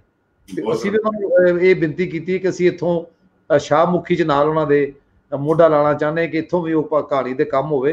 ਤੇ ਇਸੇ ਤਰ੍ਹਾਂ ਸਰ ਕੰਮ ਹੋਣਾ ਹੈ ਕਿ ਅਸੀਂ ਸਾਰੇ ਕਹਾਣੀ ਵਾਲੇ ਪਾਸੇ ਬੰਦਿਆਂ ਨੂੰ ਹਲਾਸ਼ੇਰੀ ਦਈਏ, ਆਪਣੇ ਬੱਚਿਆਂ ਨੂੰ ਇਸ ਪਾਸੇ ਲਿਆਈਏ। ਉਹ ਜਿਹੜੀ ਸਾਡੇ ਕਹਾਣੀ ਕਹਿਣ ਦੀ, ਸੁਣਾਉਣ ਦੀ ਜਾਂ ਲਿਖਣ ਦੀ ਰਵਾਇਤ ਹੈ, ਉਹਨੂੰ ਲੈ ਕੇ ਅੱਗੇ ਚੱਲੀਏ ਤਾਂ ਕਿ ਮਾਂ ਬੋਲੀ ਜਿਹੜੀ ਹੈ ਉਹ ਅਸੀਂ ਦੁਨੀਆ ਦੇ ਵੱਡੇ ਜਿਹੜੇ ਅਦਬਾਂ ਦੇ ਵਿੱਚ ਆ ਉਹਨਾਂ ਦੇ ਮੁਕਾਬਲੇ ਤੇ ਖਲੋ ਸਕੇ। ਸ਼ਾਇਰੀ ਤਾਂ ਸਾਡੀ ਗੱਲ ਠੀਕ ਹੈ ਫਰਾਦ ਭਾਈ ਨੇ ਕਿ ਸ਼ਾਇਰੀ ਸਾਡੀ ਦੁਨੀਆ ਦੇ ਕਿਸੇ ਵੀ ਸਾਧ ਦੀ ਸ਼ਾਇਰੀ ਦੇ ਨਾਲ ਰੱਖੀ ਜਾ ਸਕਦੀ ਹੈ। ਲੇਕਿਨ ਨਸਰ ਦੇ ਵਿੱਚ ਜੇ ਕੰਮ ਹੋਣ ਵਾਲਾ ਹੈ ਔਰ ਇਨਸ਼ਾਅੱਲਾ ਇੰਜ ਹੀ ਹੁੰਦਾ ਰਹੇਗਾ ਜਿਵੇਂ ਅਸੀਂ ਸਾਰੇ ਜੁੜ ਰਹੇ ਹਾਂ। ਤੇ ਫਰਾਦ ਭਾਈ ਤੁਸੀਂ ਕੋਈ ਹੋਰ ਚੀਜ਼ ਸਾਂਝੀ ਕਰੋਗੇ ਸਾਡੇ ਨਾਲ, ਉਸ ਤੋਂ ਬਾਅਦ ਸਵਾਲ ਕਰਨਾ ਹੈ ਕਿ ਜੀ ਮੈਂ ਇਸੇ ਗੱਲ ਨੂੰ ਅੱਗੇ ਥੋੜਾ ਬਤਾਵਾਂਗਾ ਕਿ ਜੀ ਅਸੀਂ ਕਹਿੰਦੇ ਹਾਂ ਕਿ ਕਹਾਣੀ ਨੂੰ ਅੱਗੇ ਸਵਾਲ ਵੀ ਆਇਆ ਜੀ ਜੀ ਨੇ ਸਵਾਲ ਕੀਤਾ ਕਿ ਜੀ ਕਹਾਣੀ ਦਾ ਵਧਾ ਕਿਸ ਤਰ੍ਹਾਂ ਕੀਤਾ ਜਾ ਸਕਦਾ ਜੀ। ਅਮਜਦ ਜਵੇਦ ਸਾਹਿਬ ਦਾ ਕੰਮ ਬੜਾ ਸੋਹਣਾ ਸਵਾਲ। ਅਮਜਦ ਜਵੇਦ ਸਾਹਿਬ ਦਾ, ਉਹਦੇ ਚ ਮੈਂ ਇਹ ਚਾਹਾਂਗਾ ਕਿ ਇੱਕ ਟ੍ਰੈਂਡ ਹੈ ਮੁਸ਼ਾਇਰੇ ਦਾ, ਸ਼ਾਇਰੀ ਨਾਲ ਜੁੜਿਆ ਹੋਇਆ ਹੈ। ਇਸੇ ਤਰ੍ਹਾਂ ਹੀ ਇੱਕ ਟ੍ਰੈਂਡ ਹੈ ਕਹਾਣੀ ਦਰਬਾਰ ਦਾ। ਕਹਾਣੀ ਦਰਬਾਰ ਦਾ ਜਿਹੜਾ ਟ੍ਰੈਂਡ ਬਹੁਤ ਘੱਟ ਹੈ, ਬਹੁਤ ਖਾਲ ਹੋ ਰਿਹਾ ਹੈ। ਮੈਂ ਸਾਰੇ ਜਿਹਨੇ ਨਸਰ ਲਿਖਣ ਵਾਲੇ ਜਾਂ ਜਿਹੜੇ ਸ਼ਾਇਰੀ ਨਾਲ ਵੀ ਤਾਲੁਕ ਰੱਖਦੇ ਨੇ, ਜਿੰਨੇ ਵੀ ਇਸ ਲਿਟਰੇਚਰ ਨਾਲ ਜੁੜੇ ਲੋਕ ਨੇ, ਮੈਂ ਚਾਹਾਂਗਾ ਕਿ ਪਹਿਲੇ ਨੰਬਰ ਤੇ ਕਹਾਣੀ ਦਰਬਾਰ ਨੂੰ ਜ਼ਿਆਦਾ ਫ੍ਰੀਕੁਐਂਟਲੀ ਜ਼ਿਆਦਾ ਕਰਨਾ ਪਵੇਗਾ ਔਰ ਕਹਾਣੀ ਸੁਣਨ ਦਾ ਜਿਹੜਾ ਨਾ ਉਹ ਇੱਕ ਮਾਹੌਲ ਬਣਾਇਆ ਜਾਏ, ਕਹਾਣੀਕਾਰ ਨੂੰ ਸੁਣਿਆ ਜਾਏ। ਔਰ ਉਸ ਤੋਂ ਬਾਅਦ ਦੂਸਰੀ ਗੱਲ ਹੈ ਵੇ ਕਿ ਸਾਡੇ ਸਾਰੇ ਮਸਲੇ ਹੱਲ ਹੋਣਗੇ। ਕਹਾਣੀ ਦੀ ਕਿਤਾਬ ਨੂੰ, ਨਸਰ ਦੀ ਕਿਤਾਬ ਨੂੰ ਖਰੀਦੋ ਔਰ ਉਹਨੂੰ ਪੜ੍ਹੋ। ਵਾਹ। ਅੱਗੇ ਜਦੋਂ ਖਬਰ ਨਹੀਂ ਹੋਏਗੀ ਤਾਂ ਫਿਰ ਲਿਖਣ ਵਾਲਾ ਜਿਹੜਾ ਉਹ ਕਿਤਾਬਾਂ ਮਤਲਬ ਕਿੰਨੀ ਕੁ ਦੇਰ, ਕਿੰਨੀਆਂ ਕਿਤਾਬਾਂ ਲੋਕਾਂ ਨੂੰ ਮਤਲਬ ਬਣਦਾ ਰਹੇਗਾ। ਸਾਨੂੰ ਚਾਹੀਦਾ ਹੈ ਕਿ ਕਹਾਣੀ ਖੁਦ ਪੜ੍ਹੀਏ ਔਰ ਨਾਲ ਲਿਖਣ ਵਾਲਿਆਂ ਨੂੰ ਵੀ ਮੈਂ ਇਹ ਬੇਨਤੀ ਕਰਾਂਗਾ ਕਿ ਉਹ ਕੋਸ਼ਿਸ਼ ਕਰਨ ਕਿ ਅੱਜ ਦੇ ਦੌਰ ਦੇ ਨਾਲ ਮਿਲਦੇ ਹੋਇਆ ਆਡੀਓ ਬੁੱਕਸ ਦੀ ਕੋਸ਼ਿਸ਼ ਕਰਨ ਕਿ ਕਹਾਣੀ ਜਿਹੜੀ ਹੈ ਨਾ ਆਡੀਓ ਦੀ ਸ਼ਕਲ ਵਿੱਚ ਜਾਏ, ਤਾਂ ਕਿ ਨਵੀਂ ਨਸਲ ਜਿਹੜੀ ਸੁਣਨਾ ਚਾਹੇ ਸਿੰਪਲੀ ਉਹ ਹੈਡਫੋਨ ਲਾ ਕੇ ਤੇ ਉਹ ਸੁਣ ਸਕੇ। ਅਗਰ ਪੜ੍ਹਨ ਦਾ ਟਾਈਮ ਨਹੀਂ ਤੇ ਉਹ ਕਹਾਣੀ ਨੂੰ ਸੁਣ ਕੇ ਵੀ ਜਿਹੜਾ ਨਾ ਉਹ ਆਡੀਓ ਬੁੱਕਸ ਦਾ ਇੱਕ ਕਨਸੈਪਟ ਜਿਹੜਾ ਨਾ ਉਹਨੂੰ ਪੰਜਾਬੀ ਨੂੰ ਵੀ ਇੰਝ ਹੀ ਫਾਲੋ ਕਰਨਾ ਚਾਹੀਦਾ ਜਿਵੇਂ ਅੰਗਰੇਜ਼ੀ ਔਰ ਬਾਕੀ ਜ਼ਬਾਨਾਂ ਕਰ ਰਹੀਆਂ। ਅੱਛਾ, ਬੜੀ ਸੋਹਣੀ ਤੁਸੀਂ ਗੱਲ ਸਰ ਕੀਤੀ ਅਮਜਦ ਜਵੇਦ ਸਾਹਿਬ ਦੇ ਸਵਾਲ ਦੇ ਜਵਾਬ 'ਚ। ਅਮਜਦ ਭਾਈ ਵੀ ਕਹਿ ਰਹੇ ਨੇ ਕਿ ਮੈਂ ਪੰਜਾਬੀ ਕਹਾਣੀ ਲਿਖਾਂਗਾ ਅਗਰ ਕੋਈ ਛਪਣ ਥਾਂ ਹੋਵੇ। ਤੇ ਬੜੀ ਸੋਹਣੀ ਅਮਜਦ ਭਾਈ ਗੱਲ ਤੁਸੀਂ ਕੀਤੀ ਔਰ ਫਰਾਦ ਭਾਈ ਨੂੰ ਦਾ ਜਵਾਬ ਦਿੱਤਾ ਕਿ ਅਗਰ ਟੈਕਨੋਲੋਜੀ 'ਚ ਤੁਸੀਂ ਇਹ ਕਹਾਣੀ ਲਿਖ ਕੇ ਇਹਨੂੰ ਬੋਲ ਕੇ ਤੁਸੀਂ ਔਰ ਆਪਣੀ ਟਾਈਮਲਾਈਨ ਤੇ ਪਾ ਦਿਓ ਤਾਂ ਤੁਸੀਂ ਵੇਖੋ ਕਿ ਇਹ ਸਰਹੱਦਾਂ ਚੀਰਦੀ ਹੋਈ ਕਹਾਣੀ ਕਿੱਥੇ ਪਹੁੰਚਦੀ। ਕਿਉਂਕਿ ਨਾ ਤਾਂ ਫਿਰ ਗੁਰਮੁਖੀ ਔਰ ਸ਼ਾਹਮੁਖੀ ਦਾ ਰੌਲਾ ਰਹੇਗਾ, ਉਹ ਪੂਰੀ ਦੁਨੀਆ ਤੁਹਾਡੀ ਕਹਾਣੀ ਲੋਕ ਸੁਣੀ ਜਾਏਗੀ। ਔਰ ਯਕੀਨਨ ਕੋਈ ਛਾਪਣ ਵਾਲੇ ਬੇਲੀ ਵੀ ਨਾਲ ਸਾਡੇ ਜ਼ਰੂਰ ਰੱਖ ਕੇ ਮੈਂ ਇਸੇ ਗੱਲ ਤੇ ਸਾਰੀ ਮੈਂ ਤੁਹਾਨੂੰ ਇੰਟਰਪਟ ਕਰ ਰਿਹਾ ਜੀ। ਜਿਹੜੇ ਮੈਂ ਆਡੀਓ ਬੁੱਕਸ ਦੀ ਗੱਲ ਕੀਤੀ ਸੀ, ਜਿਹੜਾ ਪੁਆਇੰਟ ਮੈਂ ਉਸ ਵੇਲੇ ਨਹੀਂ ਤੁਹਾਨੂੰ ਐਕਸਪਲੇਨ ਕਰ ਸਕਿਆ ਕਿ ਜਿੰਨੀ ਆਡੀਓ ਬੁੱਕਸ ਦੀ ਜ਼ਰੂਰਤ ਇਸ ਵੇਲੇ ਪੰਜਾਬੀ ਨੂੰ ਹੈ ਨਾ, ਇਹ ਕਿਸੇ ਜ਼ੁਬਾਨ ਨੂੰ ਹੈ। ਕਿਉਂਕਿ ਇਹ ਵੰਡੀ ਹੋਈ ਹੈ ਦੋ ਸਕ੍ਰਿਪਟਸ ਦੇ ਵਿੱਚ, ਸ਼ਾਹਮੁਖੀ ਔਰ ਦੋਨਾਂ ਸਾਈਡਾਂ ਦੇ ਉੱਤੇ 98% ਐਸੇ ਲੋਕ ਨੇ ਸ਼ਾਹਮੁਖੀ ਵਾਲੀ ਜਿਹੜੀ ਗੁਰਮੁਖੀ ਨਹੀਂ ਪੜ੍ਹ ਸਕਦੇ, ਗੁਰਮੁਖੀ ਵਾਲੇ ਸ਼ਾਹਮੁਖੀ ਨਹੀਂ ਪੜ੍ਹ ਸਕਦੇ। ਇੱਕ ਟ੍ਰਾਂਸਲਿਟਰੇਸ਼ਨ ਦਾ ਸਿਸਟਮ ਹੈ ਵੇ, ਤੁਸੀਂ ਉਹ ਟ੍ਰਾਂਸਲਿਟਰੇਟ ਕਰ ਸਕਦੇ ਹੋ। ਲੇਕਿਨ ਇਹ ਵੇ ਕਿ ਇਹਦਾ ਸਭ ਤੋਂ ਜਿਹੜਾ ਨਾ ਮੌਸਰ ਕੰਮ ਇਹੀ ਹੈ ਕਿ ਆਡੀਓ ਬੁੱਕਸ ਵਿੱਚ ਜਾਇਆ ਜਾਏ। ਕਿਉਂਕਿ ਤੁਸੀਂ ਦੇਖੋ ਕੋਈ ਮਿਊਜ਼ਿਕ ਐਲਬਮ ਚੜ੍ਹਦੇ ਪੰਜਾਬ ਦੇ ਵਿੱਚ ਪਬਲਿਸ਼ ਹੁੰਦੀ ਹੈ ਤੇ ਲਹਿੰਦੇ ਪੰਜਾਬ ਜਾ ਕੇ ਪਹੁੰਚ ਜਾਂਦੀ ਹੈ। ਇੱਥੇ ਅਗਰ ਪਬਲਿਸ਼ ਹੁੰਦੀ ਹੈ ਤਾਂ ਉੱਥੇ ਪਹੁੰਚ ਜਾਂਦੀ ਹੈ, ਕਿਉਂਕਿ ਉਹ ਆਡੀਓ ਕੰਟੈਂਟ ਹੈ। ਅਗਰ ਤੁਸੀਂ ਕਹਾਣੀ ਨੂੰ ਵੀ ਆਡੀਓ 'ਚ ਲੈ ਕੇ ਆਉਂਦੇ ਹੋ ਤੇ ਉਹਦਾ ਸਫ਼ਰ ਇੱਕ ਤੇ ਜਾਮਿਆ ਹੋਏਗਾ, ਉਹਦਾ ਕੈਨਵਸ ਵੱਡਾ ਹੋ ਜਾਏਗਾ ਔਰ ਉਹਦਾ ਜਿਹੜਾ ਸਫ਼ਰ ਹੈ ਨਾ ਉਹ ਕਾਫੀ ਤੇਜ਼ ਹੋ ਜਾਏਗਾ। ਕਿਉਂਕਿ ਸਾਨੂੰ ਹੁਣ ਜਿਹੜੀ ਪ੍ਰਿੰਟਡ ਕਿਤਾਬ ਦੇ ਵਿੱਚ ਸਾਨੂੰ ਦੋ ਸਕ੍ਰਿਪਟਸ ਦੇ ਡਿਵਾਈਡ ਦਾ ਥੋੜਾ ਜਿਹਾ ਮਸਲਾ ਆਉਂਦਾ ਹੈ, ਲੇਕਿਨ ਆਡੀਓ ਜਾ ਕੇ ਸਾਨੂੰ ਉਹ ਸਾਡਾ ਖਤਮ ਹੋ ਜਾਏਗਾ। ਬਿਲਕੁਲ। ਅੱਛਾ, ਇਹ ਜ਼ਫਰਵਾਨ ਭਾਈ ਨੇ ਇੱਕ ਬੜਾ ਸੋਹਣਾ ਸਵਾਲ ਚੁੱਕਿਆ ਕਿ ਕੋਈ ਤਨਜ਼ੀਮ ਆਪਣੀ ਮਦਦ ਆਪ ਦੇ ਤਹਿਤ ਸਕੂਲਾਂ ਕਾਲਜਾਂ ਦੇ ਨਿਸਾਬ ਤੇ ਬਣਾਉਣ ਤੇ ਵੀ ਕੰਮ ਕਰ ਰਹੀ ਹੈ। ਅੱਛਾ, ਇਹਦੇ ਬਾਰੇ ਇੱਕ ਲਾਹੌਰ ਸਾਡੇ ਦੋਸਤ ਨੇ ਸ਼ਬੀਰ ਜੀ, ਜਿਹੜੇ ਉਹ ਕਰਦੇ ਨੇ ਪ੍ਰੋਗਰਾਮ ਹਰ ਹਫਤੇ, ਵਾਰਿਸ ਸ਼ਾਹ ਦਾ ਬੋਲਣਾ ਭੇਤ ਅੰਦਰ, ਵਾਰਿਸ ਪ੍ਰਚਾਰ ਪਤਾ ਨਹੀਂ ਪਰੇ ਇਸ ਤਰ੍ਹਾਂ ਕੋਈ ਨਾਂ ਉਹਨਾਂ ਦਾ। ਉਹਨਾਂ ਨੇ ਇੱਕ ਹੁਣੇ ਇੱਕ ਕਾਇਦਾ ਬਣਾਇਆ ਔਰ ਆਪਣੇ ਤੌਰ ਤੇ ਲੋਕ ਕੰਮ ਕਰ ਰਹੇ ਨੇ। ਲੇਕਿਨ ਚੂੰਕਿ ਨਿਸਾਬ ਸਰਕਾਰਾਂ ਨੇ ਬਣਾਉਣਾ ਹੁੰਦਾ ਹੈ, ਉਹਨਾਂ ਨੇ ਲਾਗੂ ਕਰਨਾ ਹੁੰਦਾ ਹੈ, ਤੇ ਉਹ ਇਸੇ ਤੋਂ ਹੀ ਜਿਹੜਾ ਅਸੀਂ ਪੰਜਾਬੀ ਦੀ ਤਾਰੀਖ ਦਾ ਪ੍ਰੈਸ਼ਰ ਬਣਾ ਰਹੇ ਹਾਂ। ਕੋਈ ਸਾਨੂੰ ਪੁੱਛਣ, ਸਾਡੇ ਲੋਕਾਂ ਨਾਲ ਬਹਿ ਕੇ ਨਿਸਾਬ ਬਣਾਉਣ, ਤੇ ਇਹ ਤੇ ਇੰਡੀਵਿਜੂਅਲ ਤੇ ਕੰਮ ਹੋ ਰਿਹਾ ਹੈ।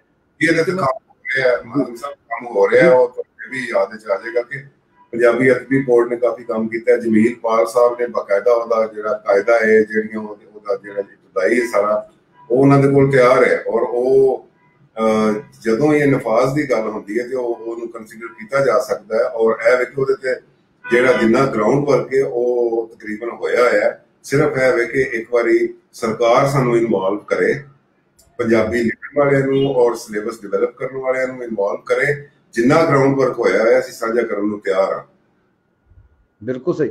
ਇਹਦਾ ਦੀ ਗੱਲ ਇਹ ਵੀ ਕਿ ਗੁਰਮੁਖੀ ਤੇ ਸ਼ਾਹਮੁਖੀ ਦਾ ਜਿਹੜਾ ਇੱਕ ਫਰਕ ਹੈ, ਔਰ ਸਾਡੇ ਹਾਂ ਆਪਸ 'ਚ ਵੀ ਸਕ੍ਰਿਪਟ ਦੇ ਬੜੇ ਮਸਾਇਲ ਨੇ, ਉੱਤੇ ਵੀ ਇਕੱਠੇ ਹੋਣ ਦੀ ਕਈ ਵਾਰੀ ਕੋਸ਼ਿਸ਼ ਹੋਈ, ਲੇਕਿਨ ਇੰਝ ਹੀ ਕੋਸ਼ਿਸ਼ਾਂ ਕਾਮਯਾਬ ਹੁੰਦੀਆਂ ਨੇ ਜਿਵੇਂ ਅੱਜ ਅਸੀਂ ਸਾਰੇ ਇਕੱਠੇ ਬੈਠੇ ਹਾਂ ਔਰ ਇੱਕ ਗੱਲ ਹੋ ਰਹੀ ਹੈ। ਔਰ ਗੱਲ ਹੋਣ ਦਾ ਮਤਲਬ ਇਹ ਹੁੰਦਾ ਹੈ ਕਿ ਗੱਲ ਹੁਣ ਅੱਗੇ ਸਫ਼ਰ ਕਰੇਗੀ, ਇਹ ਗੱਲ ਤਬਦੀਲੀ ਵੱਲ ਵਧੇਗੀ। ਅਸੀਂ ਇਹ ਪੁੱਛਣਾ ਚਾਹੁੰਦੇ ਹਾਂ ਫਰਾਦ ਭਾਈ ਨੂੰ ਕਿ ਤੁਹਾਡੀਆਂ ਨਜ਼ਮਾਂ, ਗਜ਼ਲਾਂ ਔਰ ਤੁਹਾਡਾ ਕਲਾਮ ਜਿਹੜਾ ਉਹ ਗਾਇਆ ਵੀ ਗਿਆ, ਬਹੁਤ ਸਾਰੇ ਲੋਕਾਂ ਤੱਕ ਪਹੁੰਚਿਆ, ਤੇ ਸ਼ਾਇਰ ਹਮੇਸ਼ਾ ਆਪਣੀ ਕਿਤਾਬ ਲਿਆਉਣ ਦੀ ਬੜੀ ਛੇਤੀ ਕਰਦੇ ਨੇ, ਤੇ ਤੁਸੀਂ ਚੁੱਕੇ ਖੁਦ ਵੀ ਇੱਕ ਐਸੇ ਅਦਾਰੇ ਨਾਲ ਜੁੜੇ ਹੋਏ ਹੋ, ਤੁਹਾਡੀ ਕਿਤਾਬ ਕੋਈ ਲਿਆਉਣਾ ਮੁਸ਼ਕਲ ਨਹੀਂ, ਤੇ ਕਿਤਾਬ ਲਿਆਉਣ 'ਚ ਜਿਹੜੀ ਇਹ ਦੇਰ ਹੈ ਇਹਦੇ ਪਿੱਛੇ ਕੀ ਵਜ੍ਹਾ ਹੈ ਕਿ ਕਿਉਂ ਤੁਸੀਂ ਕਿਤਾਬ ਨਹੀਂ ਲਿਆ ਪਾ ਰਹੇ ਜਾਂ ਲਿਆਉਣਾ ਚਾਹੁੰਦੇ?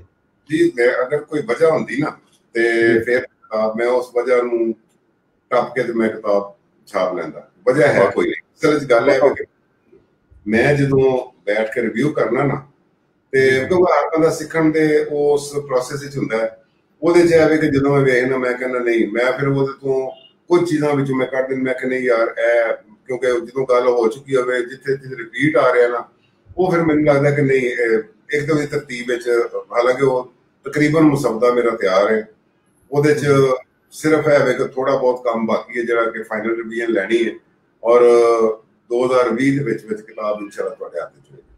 ਵਾਹ, ਬੜੀ ਵੱਡੀ ਗੱਲ ਕੀਤੀ ਫਰਾਦ ਭਾਈ ਨੇ ਕਿ ਕੋਈ ਰੁਕਾਵਟ ਹੁੰਦੀ ਤੇ ਮੈਂ ਹੁਣ ਤੱਕ ਟੱਪ ਜਾਂਦਾ।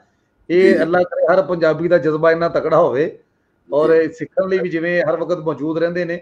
ਤੇ ਫਰਾਦ ਭਾਈ ਕੋਈ ਹੋਰ ਚੀਜ਼ ਆਪਣੀ ਸਾਂਝੀ ਕਰੋ, ਕੋਈ ਕਲਾਮ, ਕੋਈ ਇੱਕ ਅੱਧੀ ਚੀਜ਼ ਹੋਰ ਸੁਣਾਓ ਤਾਂ ਕਿ ਅਸੀਂ।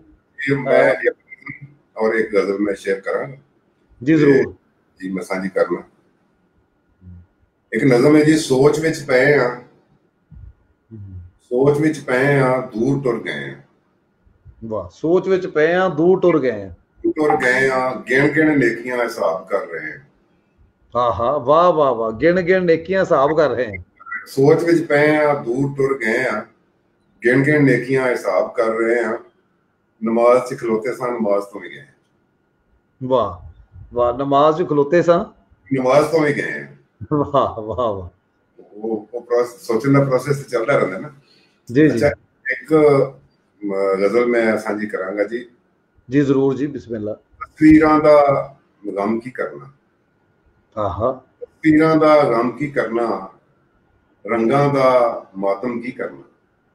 ਵਾਹ, ਤਸਵੀਰਾਂ ਦਾ ਗਮ ਕੀ ਕਰਨਾ, ਰੰਗਾਂ ਦਾ ਮਾਤਮ ਕੀ ਕਰਨਾ। ਆਪਣੇ ਕੰਮ ਨਾਲ ਕੰਮ ਜੋ ਰੱਖੇ, ਉਸ ਕਿਸੇ ਦਾ ਕੰਮ ਕੀ ਕਰਨਾ। ਵਾਹ ਵਾਹ ਵਾਹ, ਆਪਣੇ ਕੰਮ ਨਾਲ ਕੰਮ ਜੋ ਰੱਖੇ, ਉਸ ਕਿਸੇ ਦਾ ਕੰਮ ਕੀ ਕਰਨਾ। ਬੇਸੁਰਿਆਂ ਹੱਥ ਖਰਜ ਨਾ ਆਵੇ, ਬੇਸੁਰਿਆਂ ਹੱਥ ਖਰਜ ਨਾ ਆਵੇ, ਬੇਤਾਲੇ ਨੇ ਸਮ ਕੀ ਕਰਨਾ। ਜਿਹੜੇ ਮਿਊਜ਼ਿਕ ਨਾਲ ਜੁੜੇ ਲੋਕ ਨੇ ਉਹ ਇਸ ਚੀਜ਼ ਨੂੰ ਸਮਝਣਗੇ ਕਿ ਬੇਸੁਰਿਆਂ ਹੱਥ ਖਰਜ ਨਾ ਆਵੇ, ਬੇਤਾਲੇ ਨੇ ਸਮ ਕੀ ਕਰਨਾ। ਮਾਲ ਦੇ 5 ਸੁਰਾਂ ਵਿੱਚ, ਵਾਹ, ਮਾਲ ਕੌਂਸ ਦੇ 5 ਸੁਰਾਂ ਵਿੱਚ, ਰਿਖਬ ਤੇ ਪੰਚਮ ਕੀ ਕਰਨਾ। ਵਾਹ, ਛੱਤ ਸਬਰ ਦੀ ਡਿੱਗ ਜਾਵੇ ਤੇ, ਛੱਤ ਸਬਰ ਦੀ ਡਿੱਗ ਜਾਵੇ ਤੇ, ਹਮਦਰਦੀ ਦਾ ਥੰਮ ਕੀ ਕਰਨਾ। ਵਾਹ ਵਾਹ, ਛੱਤ ਸਬਰ ਦੀ ਡਿੱਗ ਜਾਵੇ ਤੇ, ਹਮਦਰਦੀ ਦਾ ਥੰਮ ਕੀ ਕਰਨਾ। ਮੁੱਕ ਚੱਲੀਏ ਖੇਡ ਦਮਾਂ ਦੀ, ਮੁੱਕ ਚੱਲੀਏ ਖੇਡ ਦਮਾਂ ਦੀ, ਹੁਣ ਮੈਂ ਤੇਰਾ ਦਮ ਕੀ ਕਰਨਾ। ਵਾਹ ਵਾਹ ਵਾਹ ਵਾਹ, ਬਹੁਤ ਵਧੀਆ ਫਰਾਦ ਭਾਈ ਜੀ। ਮੇਰੇ ਜਿਹੜੇ ਰੂਹਾਨੀ ਮੁਰਸ਼ਦ, ਮੈਂ ਸਾਰੇ ਸੂਫੀ ਮੇਰੇ ਰੂਹਾਨੀ ਮੁਰਸ਼ਦ ਨੇ ਜੀ। ਇੱਕ ਬੋਲ ਸ਼ਾਹ ਹੁਸੈਨ ਸਰਕਾਰ ਦਾ, ਤੇ ਉਸ ਤੋਂ ਬਾਅਦ ਦੇਵਾਂਗੇ। ਮਾਏ ਨੀ ਮੈਂ ਕਿੰਨੂੰ ਆਖਾਂ,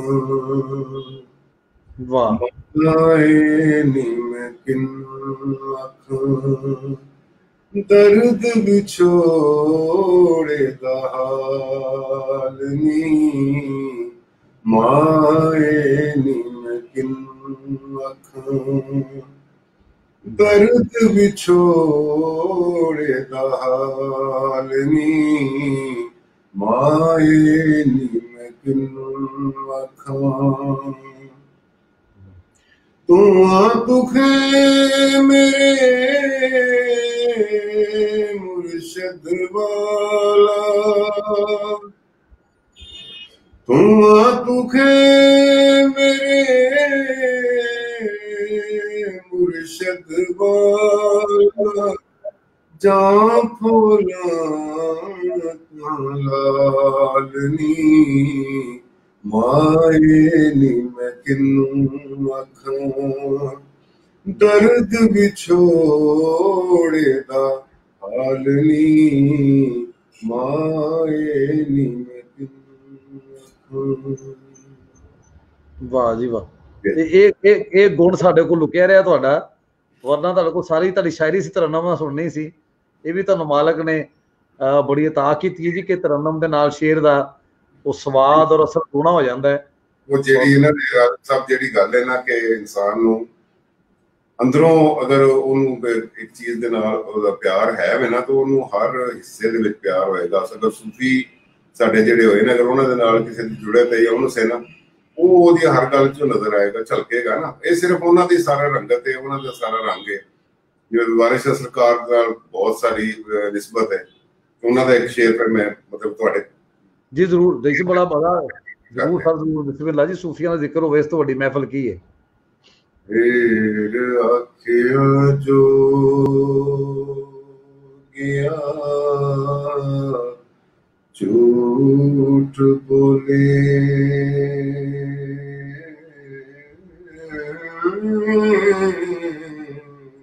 ਵਾਹ। ਦੇਖੋ ਰੁੱਠੜੇ ਯਾਰ ਮਨਾਉਂਦਾ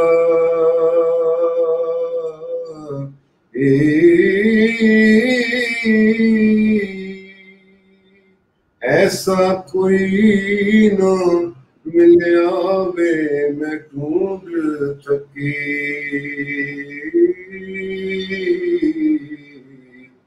ਜਿਹੜਾ ਗਿਆਨ ਮੋੜ ਲਿਆਂਦਾਈ ਤੇ ਇੱਕ ਜੱਟ ਦੇਖੇ ਤੈਨੂੰ ਅੱਗ ਲੱਗੀ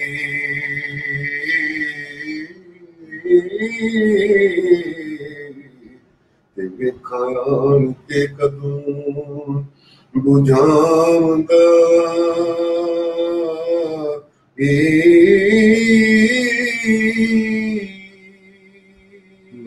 ਦੇਵਾਂ ਚੂੜੀਆਂ ਕਿਉਂ ਦੇ ਮੈਂ ਬਾਲ ਦੀਵੇ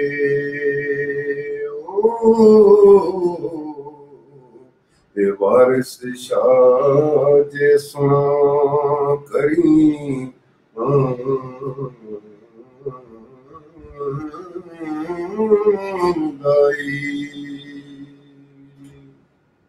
ਵਾਹ ਜੀ ਵਾਹ ਵਾਹ। ਰਮੇਸ਼ ਕਾਲੇ ਜੀ ਕਹਿੰਦੇ ਨੇ ਕਿ ਬੜਾ ਸੁਰੀਲਾ ਗਲਾ ਪਾਇਆ ਹੈ ਸਰਕਾਰ ਨੇ। ਤੇ ਮੇਰੇ ਲਈ ਵੀ ਸਾਰਾ ਇਹ ਬੜੀ ਅਚੰਭੇ ਦੀ ਗੱਲ ਸੀ ਕਿ ਉਹ ਅਸੀਂ ਤੇ ਇੱਕ ਪ੍ਰੋਗਰਾਮ ਹੋਰ ਰੱਖਾਂਗੇ ਫਰਾਦ ਬਾਈ ਨੇ ਚ ਸੂਫੀਆਂ ਦੇ ਕਲਾਮ ਇਹਨਾਂ ਕੋਲ ਸੁਣਾਂਗੇ ਜਿੱਤੇ ਪੂਰੀ ਨਜ਼ਰ ਇਹਨਾਂ ਦੀ। ਮੈਂ ਇਹਨਾਂ ਦੀ ਟਾਈਮਲਾਈਨ ਵੇਖਣਾ ਜਦੋਂ ਤੇ ਮੈਨੂੰ ਇਹਨਾਂ ਦੇ ਵਿੱਚ ਵੀ ਇੱਕ ਫਕੀਰ ਔਰ ਆਜਜ਼ ਇੱਕ ਦਰਵੇਸ਼ ਨਜ਼ਰ ਇਸ ਤੋਂ ਨਜ਼ਰ ਆਉਂਦਾ ਹੈ ਕਿ ਇਹਨਾਂ ਦੀ ਟਾਈਮਲਾਈਨ ਤੇ ਆਪਣੇ ਤੋਂ ਬਹੁਤਾ ਦੂਜੇ ਬੇਲੀਆਂ ਦੀ ਸ਼ਾਇਰੀ ਹੁੰਦੀ ਉਹ ਵੀ ਇਹਨਾਂ ਦੀ ਡਿਜ਼ਾਈਨ ਕੀਤੀ ਹੋਈ। ਤੇ ਜਿਹੜੀ ਦੂਜੇ ਨਾਲੇ ਮੁਹੱਬਤ ਹੈ, ਦੂਜੇ ਨੇ ਮਾਣ ਦੇਣਾ ਹੈ ਦੂਜੇ ਸ਼ਾਇਰਾਂ ਨੂੰ, ਤੇ ਉਹ ਅਸੀਂ ਇਹਨਾਂ ਕੋਲ ਜ਼ਰੂਰ ਇਹ ਪੁੱਛਣਾ ਚਾਹਾਂਗੇ। ਇਹਨਾਂ ਦੀ ਪੰਜਾਬੀ ਸਾਹਤ ਤੇ ਵੀ ਨਜ਼ਰ ਹੈ ਕਿ ਇਹ ਇੱਕ ਦੋਸਤ ਦਾ ਸਵਾਲ ਸੀ ਕਿ ਤੁਸੀਂ ਕੀ ਕਹਿੰਦੇ ਹੋ ਨਵੀਂ ਪੀੜ੍ਹੀ ਨੂੰ ਜਾਂ ਨਵੇਂ ਲਿਖਣ ਵਾਲਿਆਂ ਨੂੰ ਕਿ ਕਿਹੜੀ ਕਿਤਾਬ ਤੁਸੀਂ ਕਿਤਾਬਾਂ ਦਾ ਮਸ਼ਵਰਾ ਦਿੰਦੇ ਹੋ ਕਿ ਉਹਨਾਂ ਨੂੰ ਜ਼ਰੂਰ ਪੜ੍ਹਨੀਆਂ ਚਾਹੀਦੀਆਂ ਨੇ, ਕੋਈ 1 2 4 ਕਿਤਾਬਾਂ ਕਿ ਨਵੇਂ ਸਾਡੇ ਸ਼ਾਇਰਾਂ ਨੂੰ ਜਾਂ ਨਵੇਂ ਲਿਖਾਰੀਆਂ ਨੂੰ ਜਾਂ ਨਵੇਂ ਕਹਾਣੀਕਾਰਾਂ ਨੂੰ ਕਿਹੜੀ ਕਿਤਾਬ ਤੁਸੀਂ ਸਮਝਦੇ ਹੋ ਕਿ ਜ਼ਰੂਰ ਪੜ੍ਹਨੀ ਚਾਹੀਦੀ? ਜੀ ਉਹਦੇ 'ਚ ਐਵੇਂ ਕਿ ਕਿਸੇ ਕਿਤਾਬ ਤੇ ਗੱਲ ਨਹੀਂ ਮੁੱਕੇਗੀ। ਮੈਂ ਇਹੀ ਕਹਾਂਗਾ ਕਿ ਸਭ ਤੋਂ ਪਹਿਲੇ ਤੇ ਜਿਤਨੇ ਸਾਡੇ ਸੂਫੀ ਸਾਡਾ ਕਲਾਸਿਕ ਹੈ ਜਿਤਨਾ ਜੀ ਉਹ ਸਾਡਾ 6 ਤੋਂ 7 ਕਿਤਾਬਾਂ ਦੇ ਵਿੱਚ ਮੌਜੂਦ ਹੈ, ਉਹਨੂੰ ਪੜ੍ਹਿਆ ਜਾਏ। ਉਹ ਲਾਜ਼ਮੀ ਹਰ ਬੰਦਾ ਪੜ੍ਹੇ। ਅਗਰ ਪੰਜਾਬੀ ਦੇ ਬਾਰੇ ਤੁਸੀਂ ਸਮਝਣਾ ਚਾਹੁੰਦੇ ਹੋ ਉਹਦੇ 'ਚ ਤੁਹਾਨੂੰ ਸਾਰੇ ਡਾਇਲੈਕਟ ਸਾਰੇ ਲਹਿਜੇ ਸਾਰੀਆਂ ਤੁਹਾਨੂੰ ਜਿਤਨਾ ਕਨਸੈਪਟ ਉਹਦੇ ਤੁਹਾਡਾ ਕਲੀਅਰ ਹੋ ਜਾਏਗਾ। ਉਸ ਤੋਂ ਅੱਗੇ ਫਿਰ ਇਹ ਵੇ ਕਿ ਜਿਤਨੀਆਂ ਵੀ ਕੰਟੈਂਪਰੇਰੀ, ਕਿਉਂਕਿ ਕੋਈ ਵੀ ਕਲਾਸਿਕ ਦੇ ਨਾਲ ਜੁੜਿਆ ਬੰਦਾ ਅਗਰ ਕੰਟੈਂਪਰੇਰੀ ਵਾਲੇ ਪਾਸੇ ਨਹੀਂ ਜਾਂਦਾ ਜਾਂ ਉਹਨੂੰ ਨਹੀਂ ਦੇਖਦਾ ਤੇ ਉਹਨੂੰ ਇਹ ਨਹੀਂ ਪਤਾ ਚੱਲ ਸਕਦਾ ਕਿ ਜੀ ਅੱਜ ਤਹਿਰੀਕ ਕਿਸੇ ਵੀ ਸ਼ਾਇਰੀ ਦੀ ਜਾਂ ਅਦਬ ਦੀ ਕਿੱਥੇ ਖੜੀ।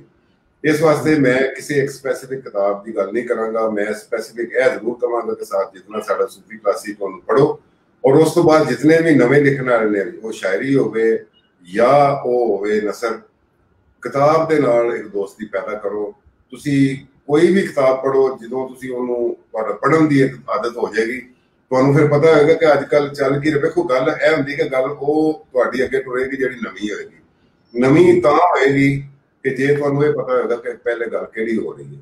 ਅਗਰ ਤੁਹਾਡਾ ਮੁਤਾਲਿਆ ਹੈ, ਤੁਹਾਨੂੰ ਪਤਾ ਹੋਏਗਾ ਕਿ ਹੁਣ ਇੱਥੇ ਤੱਕ ਗੱਲ ਹੋ ਰਹੀ ਹੈ, ਮੈਂ ਇਸ ਤੋਂ ਬਾਅਦ ਇਸ ਤੋਂ ਅੱਗੇ ਦੀ ਗੱਲ ਕਰਨੀ ਹੈ।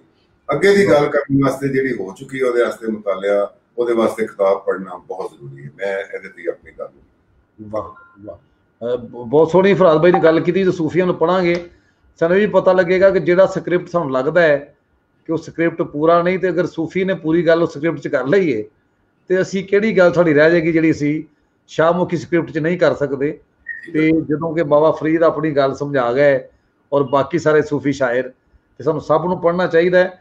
ਤੇ ਦੂਜਾ, ਅੱਜ ਦਾ ਇਸ ਪ੍ਰੋਗਰਾਮ ਦਾ ਵੇਲਾ ਜਿਹੜਾ ਹੱਥੋਂ ਨਿਕਲਦਾ ਜਾ ਰਿਹਾ ਹੈ, ਅਸੀਂ ਬਹੁਤ ਹੀ ਧੰਨਵਾਦੀ ਹਾਂ ਅਸੀਂ ਫਰਾਦ ਇਕਬਾਲ ਵੀਰ ਦੇ, ਉਹਨਾਂ ਨੇ ਸਾਨੂੰ ਟਾਈਮ ਦਿੱਤਾ, ਉਹਨਾਂ ਨੇ ਸਾਨੂੰ ਸੂਫੀਆਂ ਦਾ ਕਲਾਮ ਵੀ ਸਾਂਝਾ ਕੀਤਾ, ਆਪਣੀ ਵੀ ਕਹਾਣੀ ਉਹਨਾਂ ਨੇ ਹੱਡ ਬੀਤੀ ਦੱਸੀ, ਤੇ ਅਸੀਂ ਇਹਨਾਂ ਦੇ ਨਾਲ ਜੁੜੇ ਰਵਾਂਗੇ। ਇਹਨਾਂ ਦਾ ਬਹੁਤ ਸਾਰਾ ਕਲਾਮ ਜਿਹੜਾ YouTube ਤੇ ਪਿਆ ਹੈ, ਤੁਸੀਂ ਉੱਥੇ ਵੀ ਦੇਖ ਸਕਦੇ ਹੋ। ਮੈਂ ਵੀ ਇੱਕ ਦੋ ਚੀਜ਼ਾਂ ਜਿਹੜੀਆਂ ਇਹਨਾਂ ਦੀ ਗਾਈਆਂ ਉਹ ਪੰਜਾਬੀ ਕਾ ਪੇਜ ਤੇ ਸ਼ੇਅਰ ਕੀਤੀਆਂ ਨੇ, ਤੇ ਉਹ ਜ਼ਰੂਰ ਤੁਸੀਂ ਦੇਖਿਓ। ਔਰ ਇਹ ਹਰ ਪੰਜਾਬੀ ਦੇ ਨਾਲ ਖਲੋਤੇ ਨੇ, ਇਹਨਾਂ ਦਾ ਪੈਗਾਮ ਇਹਨਾਂ ਦੀ ਸ਼ਾਇਰੀ ਵਿੱਚੋਂ ਲੱਭ ਜਾਂਦਾ ਹੈ। ਜਿਵੇਂ ਕਿ ਅੱਜ ਦੀ ਸਾਰੀ ਗੁਫ਼ਤਗੂ ਦਾ ਅਗਰ ਮੈਂ ਹਾਸਲ ਇਹ ਦੱਸਾਂ ਕਿ ਸਾਨੂੰ ਆਪਣੀ ਜ਼ੁਬਾਨ ਦੇ ਨਾਲ ਜੁੜਿਆ ਰਹਿਣਾ ਚਾਹੀਦਾ ਹੈ, ਆਪਣੇ ਅਹਿਸਾਸੇ ਨਾਲ, ਆਪਣੇ ਸੂਫੀਆਂ ਦੇ ਕਲਾਮ ਨਾਲ, ਤੇ ਉਹਦੇ ਨਾਲ ਥੋੜ੍ਹੀ ਵੀ ਵਿੱਥ ਹੋਵੇ ਤੇ ਉਹ ਸਾਨੂੰ ਵਾਰਾ ਨਹੀਂ ਖਾਂਦੀ। ਇਹਨਾਂ ਦੇ ਮੁਜਬ ਕਿ ਵਿੱਥ ਤੇ ਸੱਜਣਾ ਵਿੱਥ ਹੁੰਦੀ ਏ, ਭਾਵੇਂ ਹੋਵੇ ਵਾਲ ਬਰਾਬਰ। ਤੇ ਸਾਡੇ ਤੇ ਸਾਡੀ ਮਾਂ ਬੋਲੀ ਦੇ ਵਿੱਚ ਇੱਕ ਵਾਲ ਦੀ ਵਿੱਥ ਵੀ ਨਹੀਂ ਹੋਣੀ ਚਾਹੀਦੀ। ਸਾਨੂੰ ਮਾਣ ਹੋਣਾ ਚਾਹੀਦਾ ਹੈ ਆਪਣੇ ਅਹਿਸਾਸੇ ਤੇ, ਆਪਣੀ ਵਿਰਾਸਤ ਤੇ, ਆਪਣੇ ਉਸ ਸੂਫੀ ਸਿਆਣਫ ਤੇ ਜਿਹੜਾ ਸਾਡੀ ਜ਼ੁਬਾਨ 'ਚ ਮੌਜੂਦ ਹੈ। ਤੇ ਅਸੀਂ ਰਲ ਕੇ ਤੇ ਗੱਲ ਕਰਦੇ ਰਵਾਂਗੇ। ਸਾਰੇ ਦੋਸਤ ਜਿਹੜੇ ਸੁਣ ਰਹੇ ਨੇ ਉਹਨਾਂ ਦਾ ਬਹੁਤ ਸ਼ੁਕਰੀਆ, ਧੰਨਵਾਦ ਕਿ ਉਹਨਾਂ ਨੇ ਸਾਡੇ ਨਾਲ ਰਹੇ। ਬਹੁਤ ਸਾਰੇ ਦੋਸਤਾਂ ਦੇ ਅਸੀਂ ਕਮੈਂਟਸ ਦਾ ਜਵਾਬ ਨਹੀਂ ਦੇ ਸਕੇ, ਉਹ ਜ਼ਰੂਰ ਬਾਅਦ ਚੋਂ ਫਰਾਦ ਬਾਈ ਵੇਖਣਗੇ, ਇਹ ਵੀ ਜਵਾਬ ਦੇਣਗੇ।